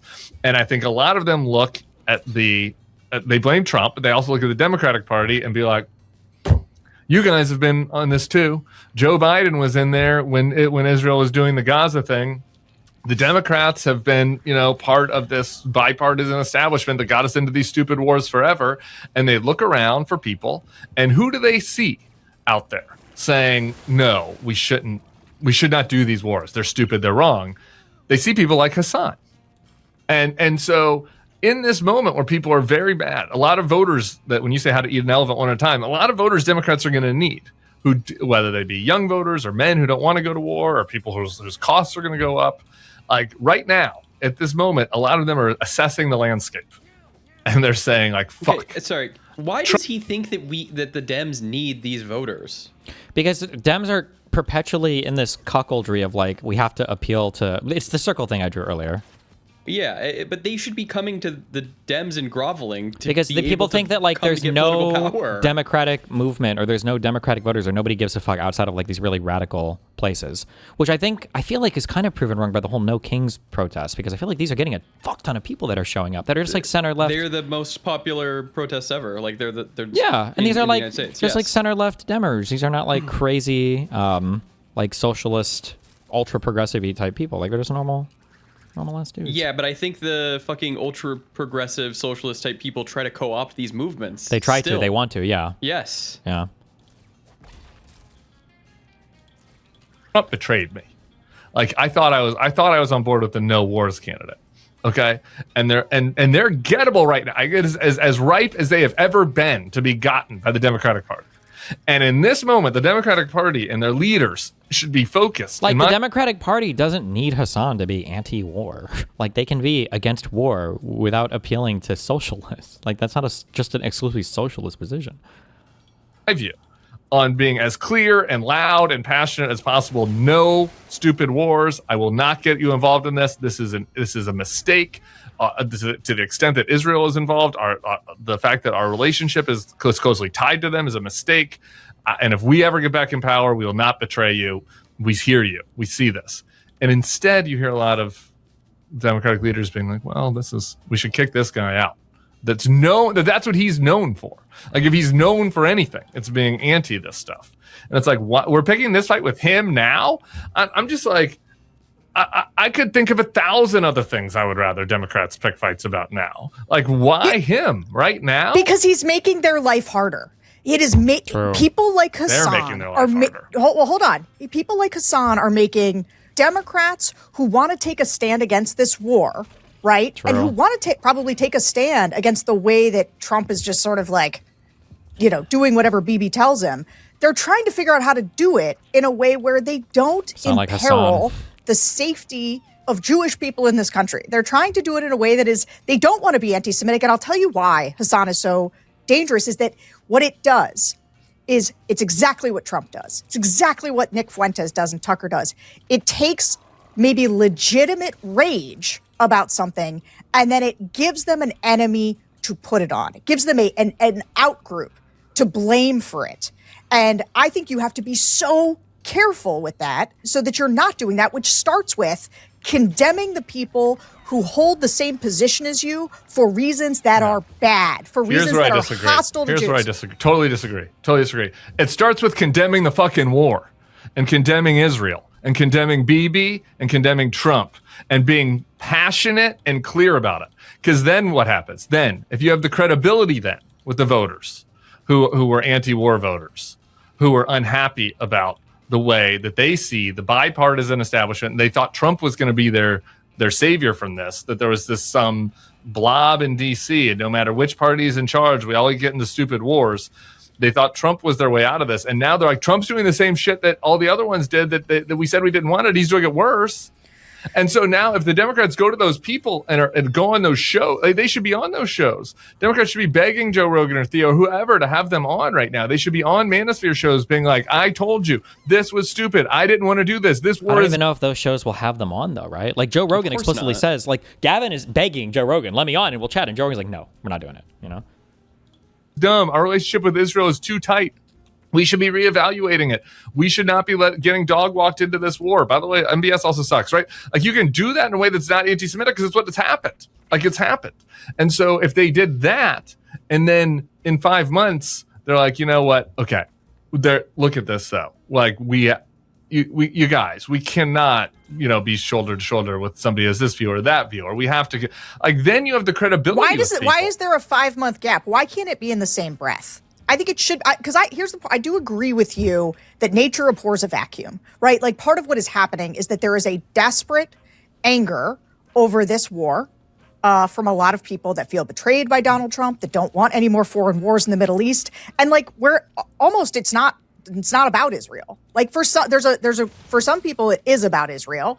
For some people it is about anti-Semitism. Those are different. And then there's just a lot. I think the vast majority of people are just mad we're doing this again. And so, like, Democrats should be condemning it. They should be outspoken. They should be the one to try to gain a following by talking about this. But I think in doing so, they should separate themselves from people like Hassan. I don't think you have to wrap your arms around him. I don't think, he has credibility, and they don't on this, though. And so they should go get credibility. He has credibility. What do you mean by credibility? Like, that he's just been pumping this rhetoric for fucking years? I mean, like... But what rhetoric? Just, I don't want new wars? Didn't everybody have that? Yeah. Exacerbating. They don't need to borrow it from him. I'm not telling you. I'm not saying they should borrow for it. I never said. Again, here's the disagreement. I never said I think Democrats should campaign with him. I disagree with that. I don't think they should go on his show. I think you don't think they should go on his show. Hassan. I think they could go on his show, but I don't think there's a problem. Yeah, like arguing with people or anything like that. I think that's totally fine. But it's a matter of, like, what are you there for? Are you just there to circle jerk all day, or like to pretend that this guy's on the same team as you? Like, that's the difference. No. Oh my God, that we could not disagree more. Oh my God, the people that watch Hashan's show are not terrible. The regular people, a lot of people they're gonna watch this video, watch Hashan's show. I hear from them. I saw them on the street. The idea, I know. This is like the same shit we just did with Joe Rogan. It's like Democrats shouldn't go on Joe Rogan has terrible fucking. I can't believe this is going to conflate it so much. My brain is melting here. Nobody said the Democrats should go on Joe Rogan and just be buddy-buddy with like the anti-vaxxers and the people who think that the lost city of Atlantis is 10 miles off the coast of Malibu. It's the idea of going on and like presenting your policy platform in a strong manner and then being aggressively anti, the other people that they're bringing on. It's like showing like, hey, like I'm here, Joe Rogan, like this is what we believe in. We're going to fight on this or whatever. That's different than just going and buddy upping with people. The different types of platforming seems to not be spoken about sometimes. Some right random things.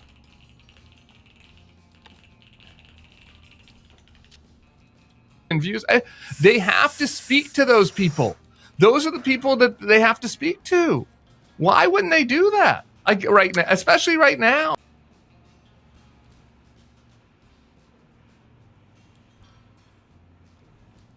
Somebody's doing something in the hallway.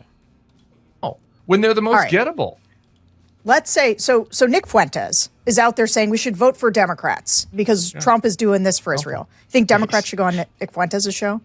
I don't. Well, Nick Fuentes is full of shit, is the thing. Oh my God. I mean, I don't think they should go on a show. But they need to be combative. They need to be fighting. But not really so much because he's an anti-Semite. I don't think they should go on a show because he's like he's a troll. He's just a troll. Hassan really believes what he believes. Like, this comparison is crazy. Like, Fuentes is a troll. Hassan is genuine. Like, Fuentes literally had AFPAC. What were the two people that went to his conference? It was Marjorie Taylor Greene and a senator, wasn't it?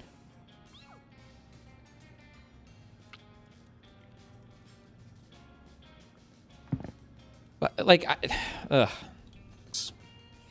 you can say his beliefs are bad or wrong or shameful or should be condemned, and you could go on a show and fight him about it. But like, Hassan is not out there doing like, jokes about ovens and the Jew. There might not have been that many people killed in the Holocaust. Doing trolling, bro. Like, how are the denial of all the rapes or any rapes happening, or the denial of basically any Israeli suffering, for the whole history of the country, not basically the same thing?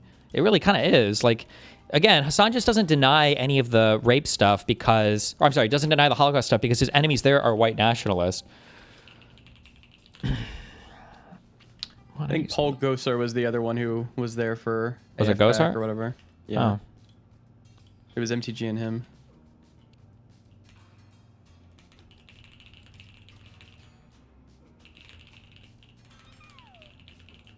I've just never heard anybody say that they think Nick Fuentes is trolling and doesn't believe in his views. That seems insane to me. I think Nick Fuentes just believes his crazy shit. Like, what does Nick Fuentes even believe? Does anybody even know? Does he even know? I don't think. Look at Fuentes' life compared to Hassan's. Fuentes is banned from how many different things, from how many different platforms, from how many different banks, and then compare that to Hassan, who's never been removed from a major platform in his entire life. Like, which one here is a higher commitment to his beliefs? It's not even close. He even knows what he believes anymore. Like, he's just full of shit. Like, it's like a variety show. Hassan has passionate left-wing views. What did you say? Why does Tim think this? He's just saying like, oh, he's full of shit. Oh, I know why he thinks it. The problem is, one, our minds have been rotted on what satire means. He probably thinks this because he saw Nick Fuentes go on to Piers Morgan, where Fuentes was kind of telling jokes, but like, the jokes have something real behind them. But some people have this weird thing where when somebody engages in like satirical humor, they just assume the person has no foundational belief whatsoever. Where like, if I were to show up and say something like I don't know, like, oh, I thought of a new scam for the government. I'm gonna have like an organization for fathers, but it's restricted to just black people, so nobody shows up. Ha ha ha ha, or whatever, right? Like, you can say like, oh, that's a joke. He's being a troll. He's satirizing, whatever the fuck. But like, what's the joke? Like, it's a racist joke. Like, I'm appealing to a racist stereotype caricature to get the humor. Like, that's not a joke, right? The underlying sentiment is not a joke. Like, it represents something real. People's brains get really weird when it comes to humor, where they just for some reason they can just literally throw out everything. And I don't know. That's my guess. One of your DG chatter said, no, Fuentes doesn't have any solid views. I agree with Miller, but he's retarded. He okay. Yeah. It's like a variety show. Hassan has passionate left-wing views, and they should be grappled with, I think. Who says that 9/11 was America's fault and that, like, I don't think this is a serious person. This is part of my problem. Now, and I'm going to both state a problem, and then I think one of the ways in which strategically this is bad. Nick Fuentes and Hassan Piker are both being elevated in the discourse because people are, there's a Streisand effect happening. This I do write about in the book. The Streisand effect that makes these people more powerful, that gives these people a bigger platform, where whether it is the earnestness of Hassan or the nihilism of Fuentes, right? People are like kind of there for that experience, and it raises their curiosity. This happened with Andrew Tate. Like, there is just a series of people where the outrage against them is making them more powerful. That being said, understanding that dynamic doesn't mean that, like, there's just sort of a right is still right and wrong is still wrong. Like, I do think Hassan, but like, I felt this way about Mamdani. No, it's on my show. Does that just make you uncomfortable? Like the phrase globalized intifada, from the river to the sea? To me, ultimately, what I hear in so many is a desperate desire for equality and equal rights in standing up for Palestinian human rights. And I think what's difficult also is that the very word has been used by the Holocaust Museum when translating the Warsaw Ghetto Uprising into Arabic, because it's a word that means struggle. Sure. And as a Muslim man who grew up post 9/11, I'm all too familiar in the way in which Arabic words can be twisted, can be distorted, can be used to justify any kind of meaning. Yep. And I think that's where it leaves me with a sense that what we need to do is focus on keeping Jewish New Yorkers safe, and the question of the permissibility of language is something that I haven't ventured into. It's like, I just feel like the phrase globalized intifada is not something people should use, because even if you don't intend it to be that way, it is heard by Jewish people as like, kill us everywhere. And so that should be condemned. And then I asked him if he would condemn anyone on the show. But like, I think trying. I asked him if he could condemn it, and he wouldn't. Is that what he said? He would or wouldn't? Condemned. And then I asked him if he would condemn anyone on the show. I think he says he wouldn't, but I don't think Hassan would condemn it either. No, of course not. No. I think Mamdani, didn't he walk back that globalized intifada thing? I think he did, didn't he? At some point? I'm pretty sure he did. But like, I think trying not to elevate these people in the discourse, or us being clear that they are malign actors. Like, we can wrestle with what they say. And actually, I want to say something, because I'm not sure if we've talked about this before. I was also on a panel with him, and I didn't know who he was going into it. This is like, actually, the embarrassing part of this is that I don't like really know. I don't like follow who the Twitch streamers are. And I hadn't really heard of him, or if I had, I hadn't bothered to figure out who he was.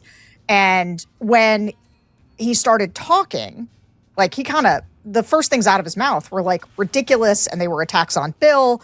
And it was this like kind of, it was just like garbage lefty nonsense. And I also had a fight with him on the stage and condemned what he was saying. Also was like, this guy's worthless. I don't find him to be remotely interesting as a thinker, or, and I get that he's got a big audience, but just because these guys have big audiences doesn't mean they're all created equal.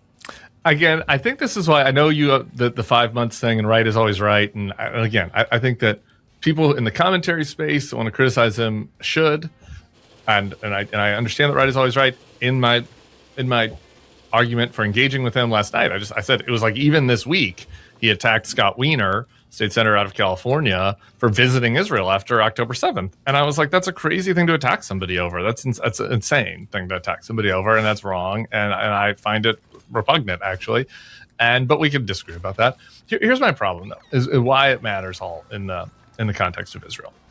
You're saying that these guys are being elevated by the Streisand effect, and I think that is part of it. It is true. And I think that, again, and I think that's why this is counterproductive to have this fight right now for pro-Israel Democrats or centrist Democrats or whatever, any of those groups, because I think right now he's being elevated quite a bit. But I don't think that's what's elevating him. I mean, I think that what is happening in the world is elevating him in the moment. I'm sorry, and I'm sorry. This is like very uncomfortable for like defenders of Israel to deal with. But like what happened was we were in a world after October 7th where there were a lot of people that were too soon for my taste out there attacking Israel for what they're doing in Gaza and how they're prosecuting the war, and they were doing so in ways that talked explicitly clearly about that. anti-Semitic. Okay, well there are times that they're clearly anti-Semitic, but there are also they're anti-Semitic, but also they were also just fucking retarded too. Like, for anybody that said that Israel had no right to respond in a military fashion to the October 7th attacks, that's a ridiculous position. But like that was all these people people's actually positions. saying this? Yes, 100%. Yes. But okay, so people have like Hassan Piker, yes. Okay. Yeah. Other larger figures, no. But people like Hassan, yeah. This is where the whole I would argue when people are like, oh, history didn't begin on October 7th, right? This is where this comes from. Is that this is a retaliation for other Israeli attacks? Absolutely, 100%. What do they want? They just terrorist attack. I mean, they want Israel as a country to dissolve. We'll just let them keep living there. Yeah, I guess. Yeah, that's it. They want they want Israel as a state to become a one-state thing where all the Arabs can go back, all the Palestinians can go back, and the Jews are a minority. That's what they ultimately want. Do you think that he thought then the October 7th attack was a good thing?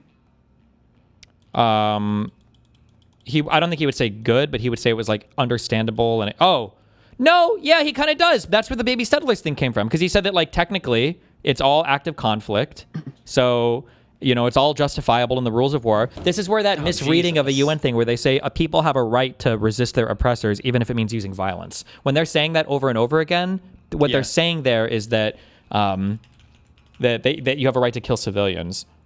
Even civilians are, a valid military target in that point. Mm-hmm. Pretty crazy.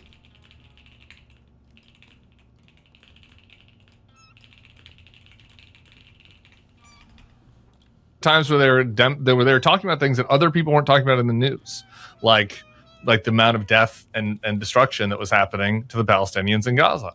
And okay, I don't know what news Tim is consuming. I'm sorry, bullshit. Every motherfucking outlet on the planet was carrying this news. What do we literally had the hospital bombing that was pinned on Israel, like what was it, like a week after the war started, was carried by the BBC and every major outlet in the world. The Al Ali hospital bombing, that they said that Israel bombed a hospital and killed 500 people. Like, the whole world was covering this. I have no idea what Tim is listening to, where he thinks that everybody wasn't talking about this constantly. Like the amount of death and destruction that was happening to the Palestinians in Gaza. And they were talking about that passionately. And maybe they're passionately and earnestly anti-Semitic. Okay, but they were talking about this topic passionately. Talking about how Israel is a malign influence on the world, and that they have too much, and that they have too much influence in American politics. We're giving them too much aid. That AIPAC is too involved in these campaigns. And if you came and listened to my show a year ago, like anytime this topic come up, I was on the opposite side. I was saying, you're it's kind of anti-Semitic how you're blaming AIPAC for everything. You're overstating AIPAC's influence, and all of their critiques of Israel has just done everything that they. This is also, I don't know how to deal with this fallacy where somebody, okay, let's say that I come in, okay, and I say that all black people have the murder warrior gene, okay, and a black person will murder a family member of yours because they have the warrior murderer gene. Unless you're like, I don't think that that's true. I don't think they have the warrior murderer gene. And then let's say that time goes on, and let's say at some point a black person manages to kill your family member. It's not accurate to say that all of their statements were justified. This is, I don't want to say low IQ, but this is like one of the dumbest takes that can possibly be given, that somehow you can just like, it's almost like a justified true belief thing. If somebody uses faulty argumentation to make a claim, and the claim is not true, but then at some point something related to the claim happens, that doesn't make all the prior argumentation correct. This seems like a thing that's plainly self-evident to me, but yeah. Can you give another example of that? I'm a little confused. So I'll keep it specific to Israel. Mm-hmm. So the claim that hold on, let me listen to the exact example he gave. 1 second. Like anytime this topic come up, I was on the opposite side. Oh, so like the claim is that like Israel is bloodthirsty. They want to genocide Palestinians. They're ethnically cleansing. They're doing, whatever they can. They're like, everything is a genocide from day one. They're just trying to do this. That claim, let's assume that like they do have a right to go to war with Hamas, regardless of what anybody says. They absolutely have that right. Okay. And then let's say 2 years later, We've gotten to a point to where, like, Netanyahu was literally trying to do like a month-long imposition to starve out like Palestinians or whatever in the Gaza Strip or whatever. Like, he became increasingly unhinged, especially once Trump was elected, which he wanted, by the way, right? That doesn't mean that you can say, oh, see, look, so I was right from day one. They should have never gone to war with the Gaza people because they were always genociding them. But they do this. I see what you're saying. So when Tim says things like, oh, well, look, a lot of their criticisms ended up being correct because Israel proves them correct. No, not really. And any fair-minded person, although it might be hard to find because there are Jews that will do this thing where anytime you criticize Israel or whatever, you're anti-Semitic. Those people do exist. But then you have people like Hassan who used criticism of Israel to be anti-Semitic. You can't... Fuck, hold on. I just read a chat message. What was I going to say? I forgot what I was going to say. You can't like conflate these two things as like being correlated. Like one doesn't necessarily. I'm sorry. Any fair-minded person can be critical of Israel and stand against Israel on a lot of different things, including with the way that they've decided to pursue the war in Gaza. That's fair. Mm-hmm. But you're not necessarily giving ground to the unhinged, like Jew-obsessed, anti-West, anti-American fucking haters who say, "Oh, glad you're finally on our side." Yeah. A year ago. Like, anytime this topic come up, I was on the opposite side. I was saying, you're it's kind of anti-Semitic how you're blaming AIPAC for everything. You're overstating AIPAC's influence. And all of their critiques of Israel has just done everything that they said. Like, AIPAC now is the key player in Democratic primaries and internecine primaries. They are the group that is putting the most money in. That's not a Jewish conspiracy theory. That's just what's happening. I talked to Democratic strategists. They're like, I don't know. I'd have to check AIPAC in terms is of putting the most money in.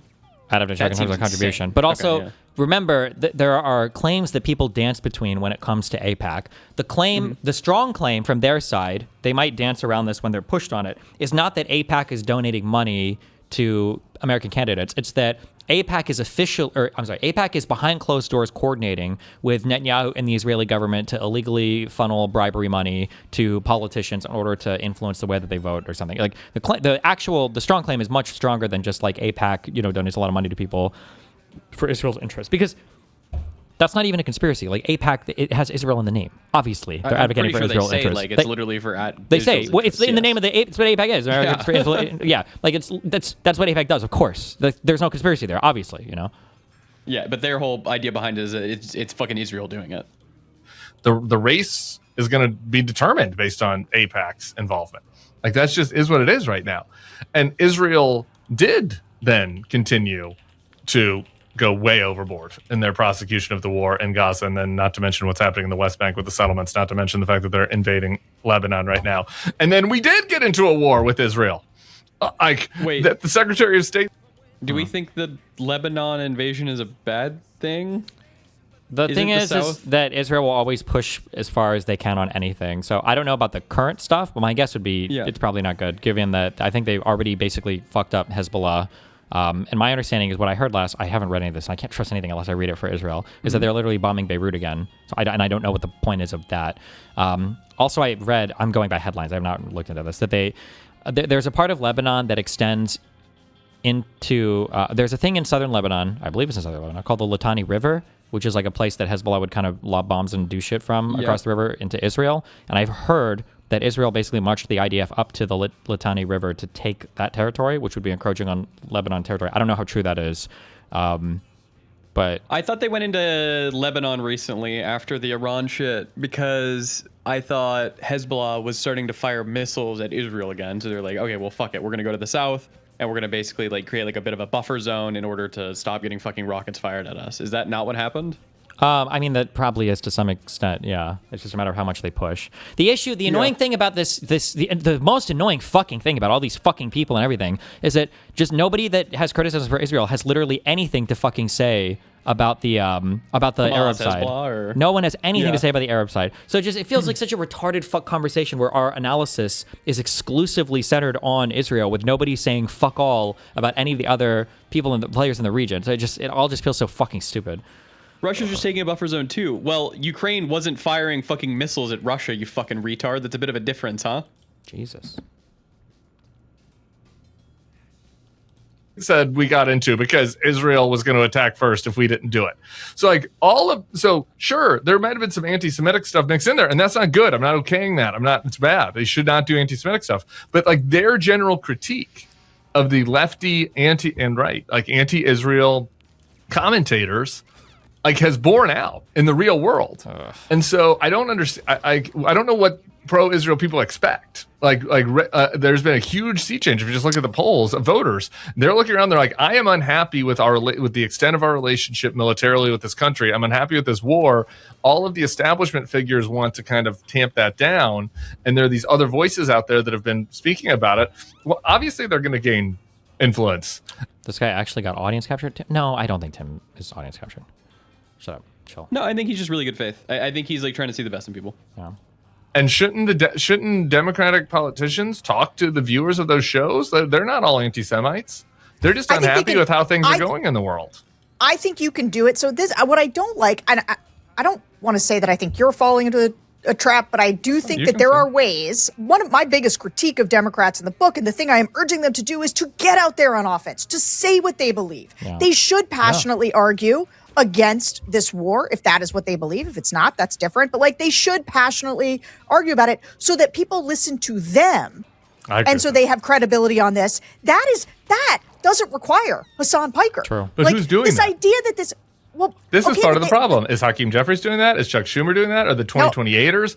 This is where you and I Gavin agree. Newsom came out there and was like, "Oh, Israel's an apartheid state." Then he apologized should ignore, for it. but this is why Who they is should the ignore avatar for Hassan this? Piker. They should ignore Hassan Piker at Ignore all. I'm fine with. Ignore him. They should fine with ignore ignoring. him and condemn him. I think I do not think it's hard. If you listen, when we were anti-Trump, right? The reason that we were anti-Trump is partly because he loved to be in lockstep with all the grossest people who had gross opinions. It's like the very fine people on both sides. It's the way he checks in with Tucker. And the right would argue this. Why is J.D. Vance cozying up to them? Why do we condemn them? We condemn J.D. Vance for cozying up to bad people for electoral reasons. And that, I think, is the problem. That felt to me like your argument yesterday. This is where the folks that are attacking me, I think are wrong. I'm not arguing that they cozy up. It's fine to go on a show and argue, to disagree with them. What prompted all this was that's this thing, to go on a show and disagree with them. I don't think anybody cares if anybody did that, but that doesn't seem to be what people are talking about, right? Idea that John Ossoff has to condemn Hassan Piker. You know what's funny? I agree with your because point. Hassan Piker complimented him. That's fucking insane. Fuck you, is what John Ossoff should say. John Ossoff should say, I don't know what Hassan Piker's whole He should say, I don't know who that is. I don't know who that is. Here's what my opinion is. I'm against this war in Iran. Yeah.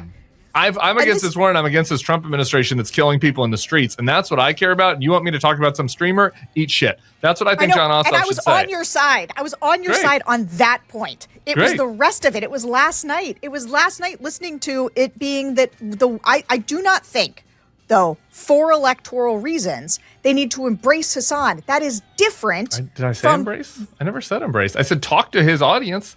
Talk to the people that listen to him and Joe Rogan and Theo and Sneeko, all of these anti-war people that, there's some anti-Semites there. I hear that. But you can do that without. Guess what? Without Anti-Semites voted for Barack Obama. Anti-Semites voted for George Bush. Gay haters. But you don't have to court them. Homophobes. You don't have to court them. Obama wasn't trying to court anyone. No, but you have to have a message. The voters. You have to have a message for the people that listen. No, Obama was not making messages for anti-Semites. No. The shows. Because of the anti-Semitism. You have to have a message for people that listen to the shows. It's like, let's make sure that the people in McLean, Virginia, with that go to the parties in D.C. aren't mad. It's like, who cares what those people think? Talk to the real Americans that are flocking to these shows that are upset about what is happening in the world. Have a message for them. Talk to them. Go on those platforms to talk to them. And if the host says anti-Semitic stuff, say, no, I don't fucking believe that. I don't believe the Jews were behind Charlie Kirk's murder. I don't believe the Jews control the weather. I don't believe that the Jews... there's a lot of... Okay, whatever. I don't believe that we deserve 9/11. You can say all that on those platforms, but also say to people that, you know what I'm mad about? I'm not mad about some streamer and something he said 3 years ago. What I'm mad about is this war that we're in right now. And I think that there are a lot of people out there that feel like the Democratic leaders are totally out of touch with their anger right now.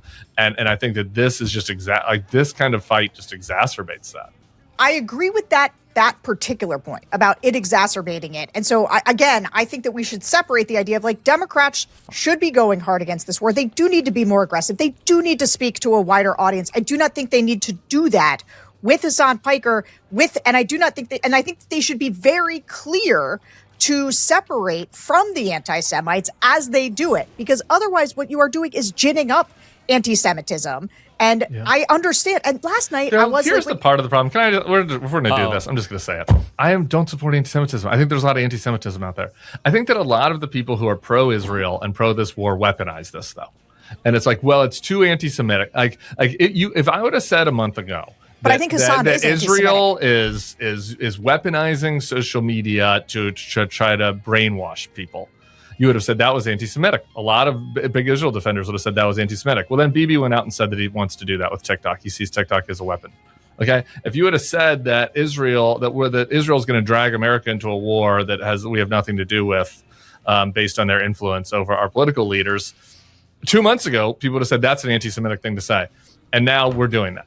And so I'm with you. If you would have said that Israel's going to drag America into a war that we have nothing to do with, based on their influence over our political leaders, 2 months ago, people would have said that's an anti-Semitic thing to say. How is that anti-Semitic? And now we're doing that. There's like this conflation of like any criticism against Jews is anti-Semitic. No, or I guess Israel is a state. So, like, Israel can do things to drag us into wars that might not necessarily directly serve the maybe interest of the United States, but this is technically true of every single country, right? Like, you can argue that the Ukrainian-Russian war is not something that's directly in the interest of the United States, and so long as it's going to drag us into that war, right?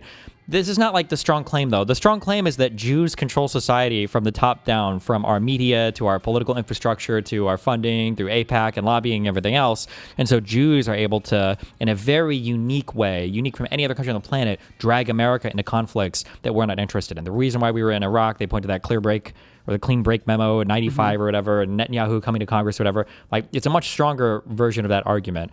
Like, again, you can acknowledge that, and I've heard plenty of people do this without being accused of being anti-Semitic, that fucking Netanyahu, talked Trump into doing this stupid fucking war. I don't, like, you can say this without anybody thinking you're anti-Semitic, like a very easy, clear thing to state. Like, it's not that hard to do that. I just don't think that's anti-Semitic. Yeah, that's not, no.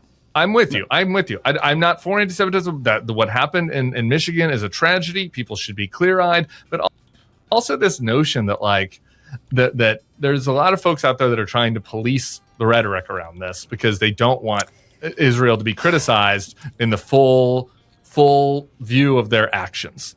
And there's a lot of criticism of Israel that is merited right now. And I just think that this, again, it goes back to who you empowering. I think that if you try to if on one side Israel is starting a war in Iran and getting us into this quagmire and hurting people's lives, and then on the other side you have people that are saying things about Israel, and you're out there and you're like, I don't like the way that you're talking, and that's the thing that you're very passionate about, and then you're not that passionate. You're like, well, I don't know. We have to. Bibi's a partner. We've got to work with him. We'll see. You know what I mean?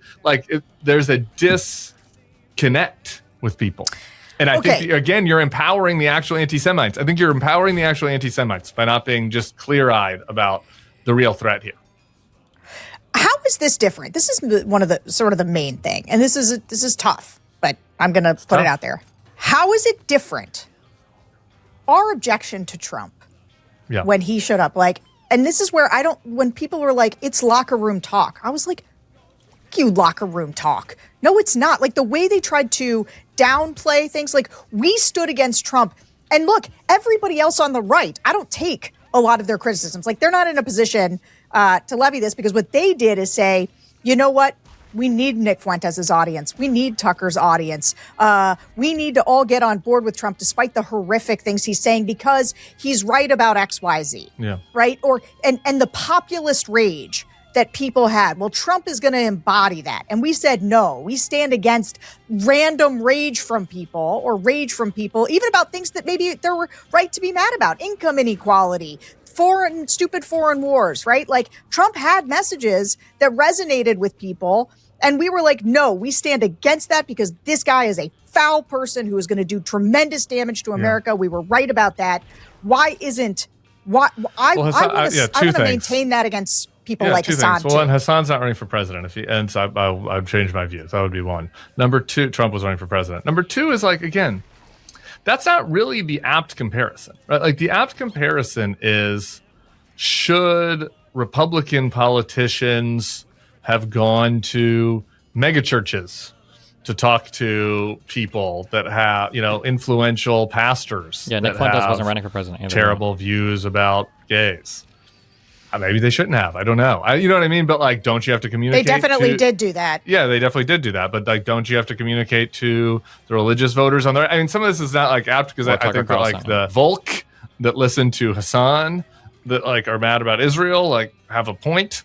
And like the Volk on the right that are like mad about mass immigration coming into the country, like I don't think really have a point. But like that is like kind of the comparison. Like just as a strategic matter in retrospect, like. Obviously, the establishment Republicans should have listened more to their base to avoid having them being overthrown by Trump. That's maybe more of the apt comparison with Hassan. But I just, again, this is like I think this is funny. This is why I think this is fun. This is like why I think this is funny. Like my issue with the Democrats running for office that are in office that are in power is that they're not criticizing our foreign policy enough. Like that's my criticism, that they're not passionate enough. I don't think there's any risk right now that there's like some emerging. I guess Zoran, the example, but he's kind of moderated as in New York and that's kind of avoided foreign policy issues. Like maybe if Zoran was running for Senate, it would have been different. But like, who do you want me to condemn? Like, who is the person in the Democratic Party that is advancing these real anti-Semitic views? Like Tlaib sometimes in the House. I'm happy to condemn her when she talks. Tlaib, Omar. Yeah, sure. Okay, but like, all right, these are two random members of the House. So like, sure, I'll condemn them. But like, the power structures in the Democratic Party it's nothing. This is nothing like Trump. This is not apt at all. This is not like, oh, you left the party over Trump. I was like, well, Trump took over the whole party. I fought him from within the party, and then he took it over, and then I fought him from within the party, and then eventually I lost the fight, and I left the party. Like, that's what happened. Like, this fight isn't even happening in the Democratic Party yet. Like, the Democratic Party leadership is, in my view, like, not radical enough. Like, yeah, I know. So I don't think that this comparison does nothing for me. Okay, well, let me just try one more time. Yeah. My objection, in large part with Trump, was that he tried to work on people's worst impulses. Right? He appealed to the racism, the xenophobia, the hatred, the bad stuff. And I don't want Democrats to go down that road. I think it is very important when you fight Trump, when you look into the abyss looks back at you, and Democrats should avoid the mistakes that I think the Republicans made that made us leave, which was embracing intolerable people. And that point that you're making about Trump is a fair one. It is fair to say that Hassan is just like a streamer. He's not the guy running for president. But I do think the elements of your argument, which is that Hassan is representing an angry base and the base needs to be listened to. That's what happened with Republicans. Yeah. They're like, Trump represents an angry base and the base needs to be listened to. Yeah, but I think the base is right in this case. I think that what is elided in this conversation is, again, the actions of Israel. When I look at this, again, I do not condone Hassan.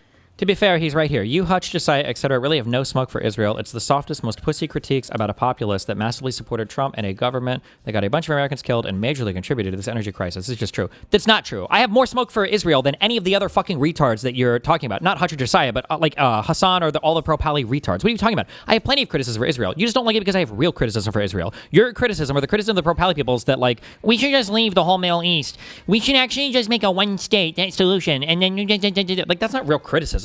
These are pipe dreams, right? These are literally virtue signal points that mean fuck all in the real world. Like, you can't call that real criticism because you take an idealistic position that, by the way, has gotten the Palestinians and all of the Arabs in the region basically completely made into subservient cucks for Israel, because all Israel has done is capitalize off of all the militaristic misadventures of the terrorist proxies that were supported by Iran. Like, that didn't work out too well for them. Hey, fuck off, you retard. On to anti-Semitic comments, I specifically criticized his tweet this week about Scott Wiener. So, like, I think that it's bad. But if I am worried about anti-Semitism in this country, and like that is my top worry, and if you're and that is what a lot of these groups that are trying to make Hassan an issue about, if that is my top worry, and my main focus is on condemning Hassan Piker, I think that you've lost your mind. I think I think that is just a totally counterproductive thing to do. I think that by doing that, you're empowering him and empowering the views you don't like. And I think that the biggest problem with anti-Semitism in this country right now is that the United States is engaged in a war, and everyone who just has eyes is looking at this war and being like, I don't understand why we're in it. And the most reasonable explanation I can think. What's the criticism? First of all, I've literally said if October 7th happened, like on the settlements in the West Bank, I think it'd be a far less sympathetic view towards Israel, given the state of the outposts and everything else that the settler people engage in the West Bank.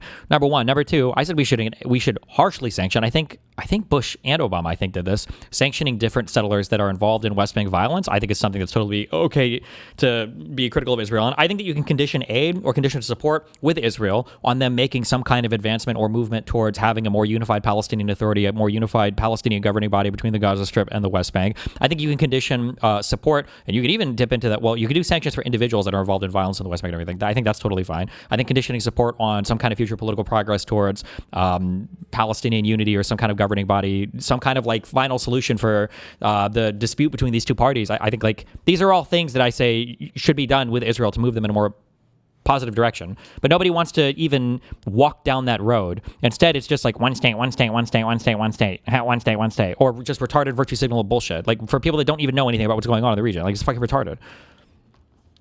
Think of is that Israel wants us to be in it because this is an acute issue for Israel, and I think that that's going to create a lot of people that are very upset at Israel, and by nature, unfortunately, sadly, what is going to result from that is increased anti-Semitism. And if I was somebody who's worried about anti-Semitism in this country, and if I was a Democratic Party leader, I think that both the right thing to do and the strategic thing to do would be to be 100x louder in criticism of Bibi than I am in criticism of Hassan Piker.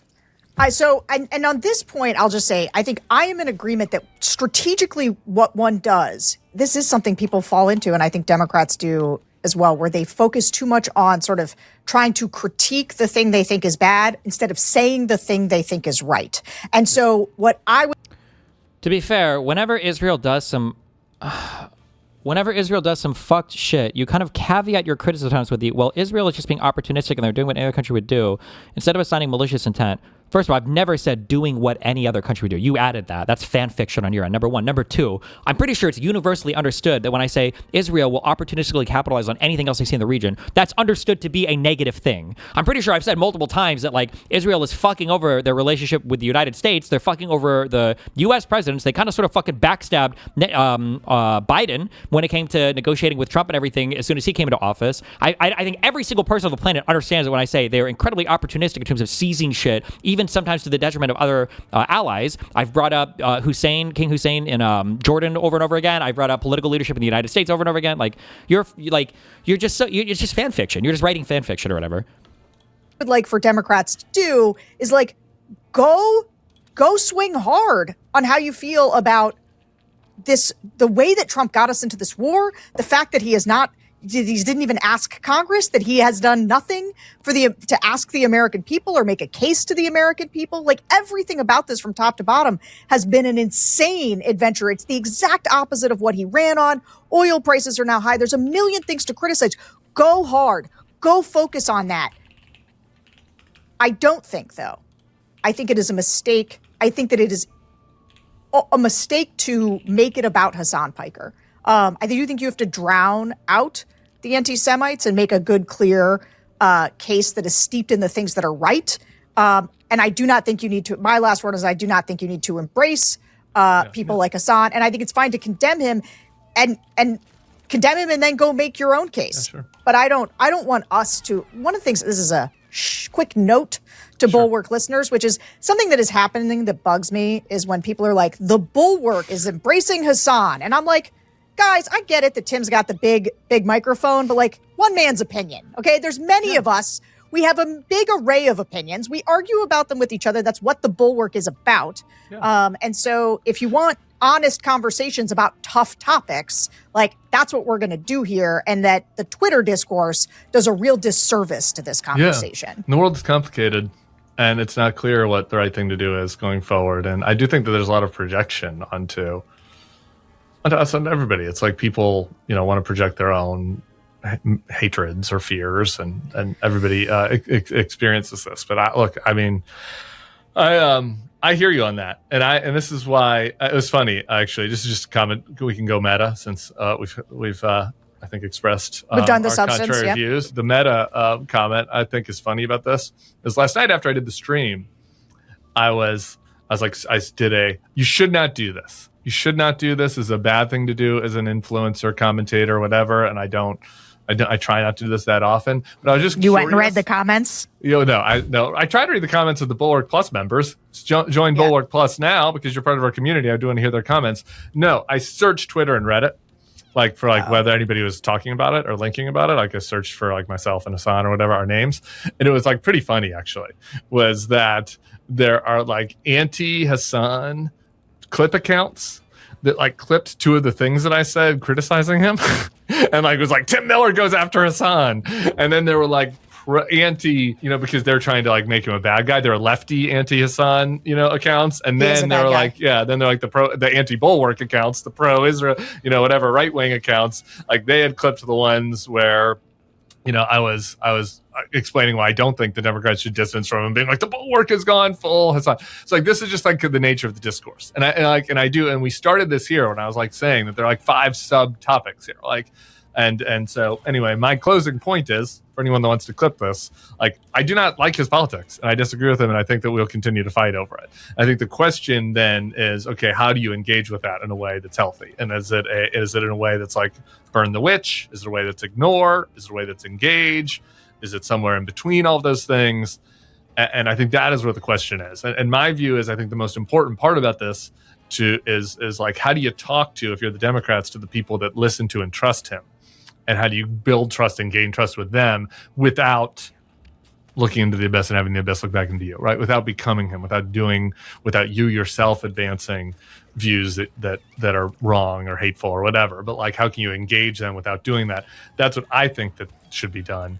And I think that was kind of the crux of the differing views. So do you have a final comment, or should we let it go? Wow. I think we can leave it there. I just this is your secret pod. For people who don't get the secret pod, Sarah and JVL argue. It's the Bulwark has one voice. Sarah and JVL literally have an argument pod every week, and it's the only thing we put behind the paywall, basically, as far as audio. Only half of it, but yeah. So people can go check that out. Become a Bulwark Plus member on Substack or YouTube to get the secret pod if you enjoyed arguing podcast, because Sarah and JVL do this every week. I was happy that I got to have a bonus argument. So I appreciate you. I love you, and we'll see you soon. All right. Back at you. Bye, right, guys. Bye, everybody. Now that's what I call cool story, bro. A cool story, bro.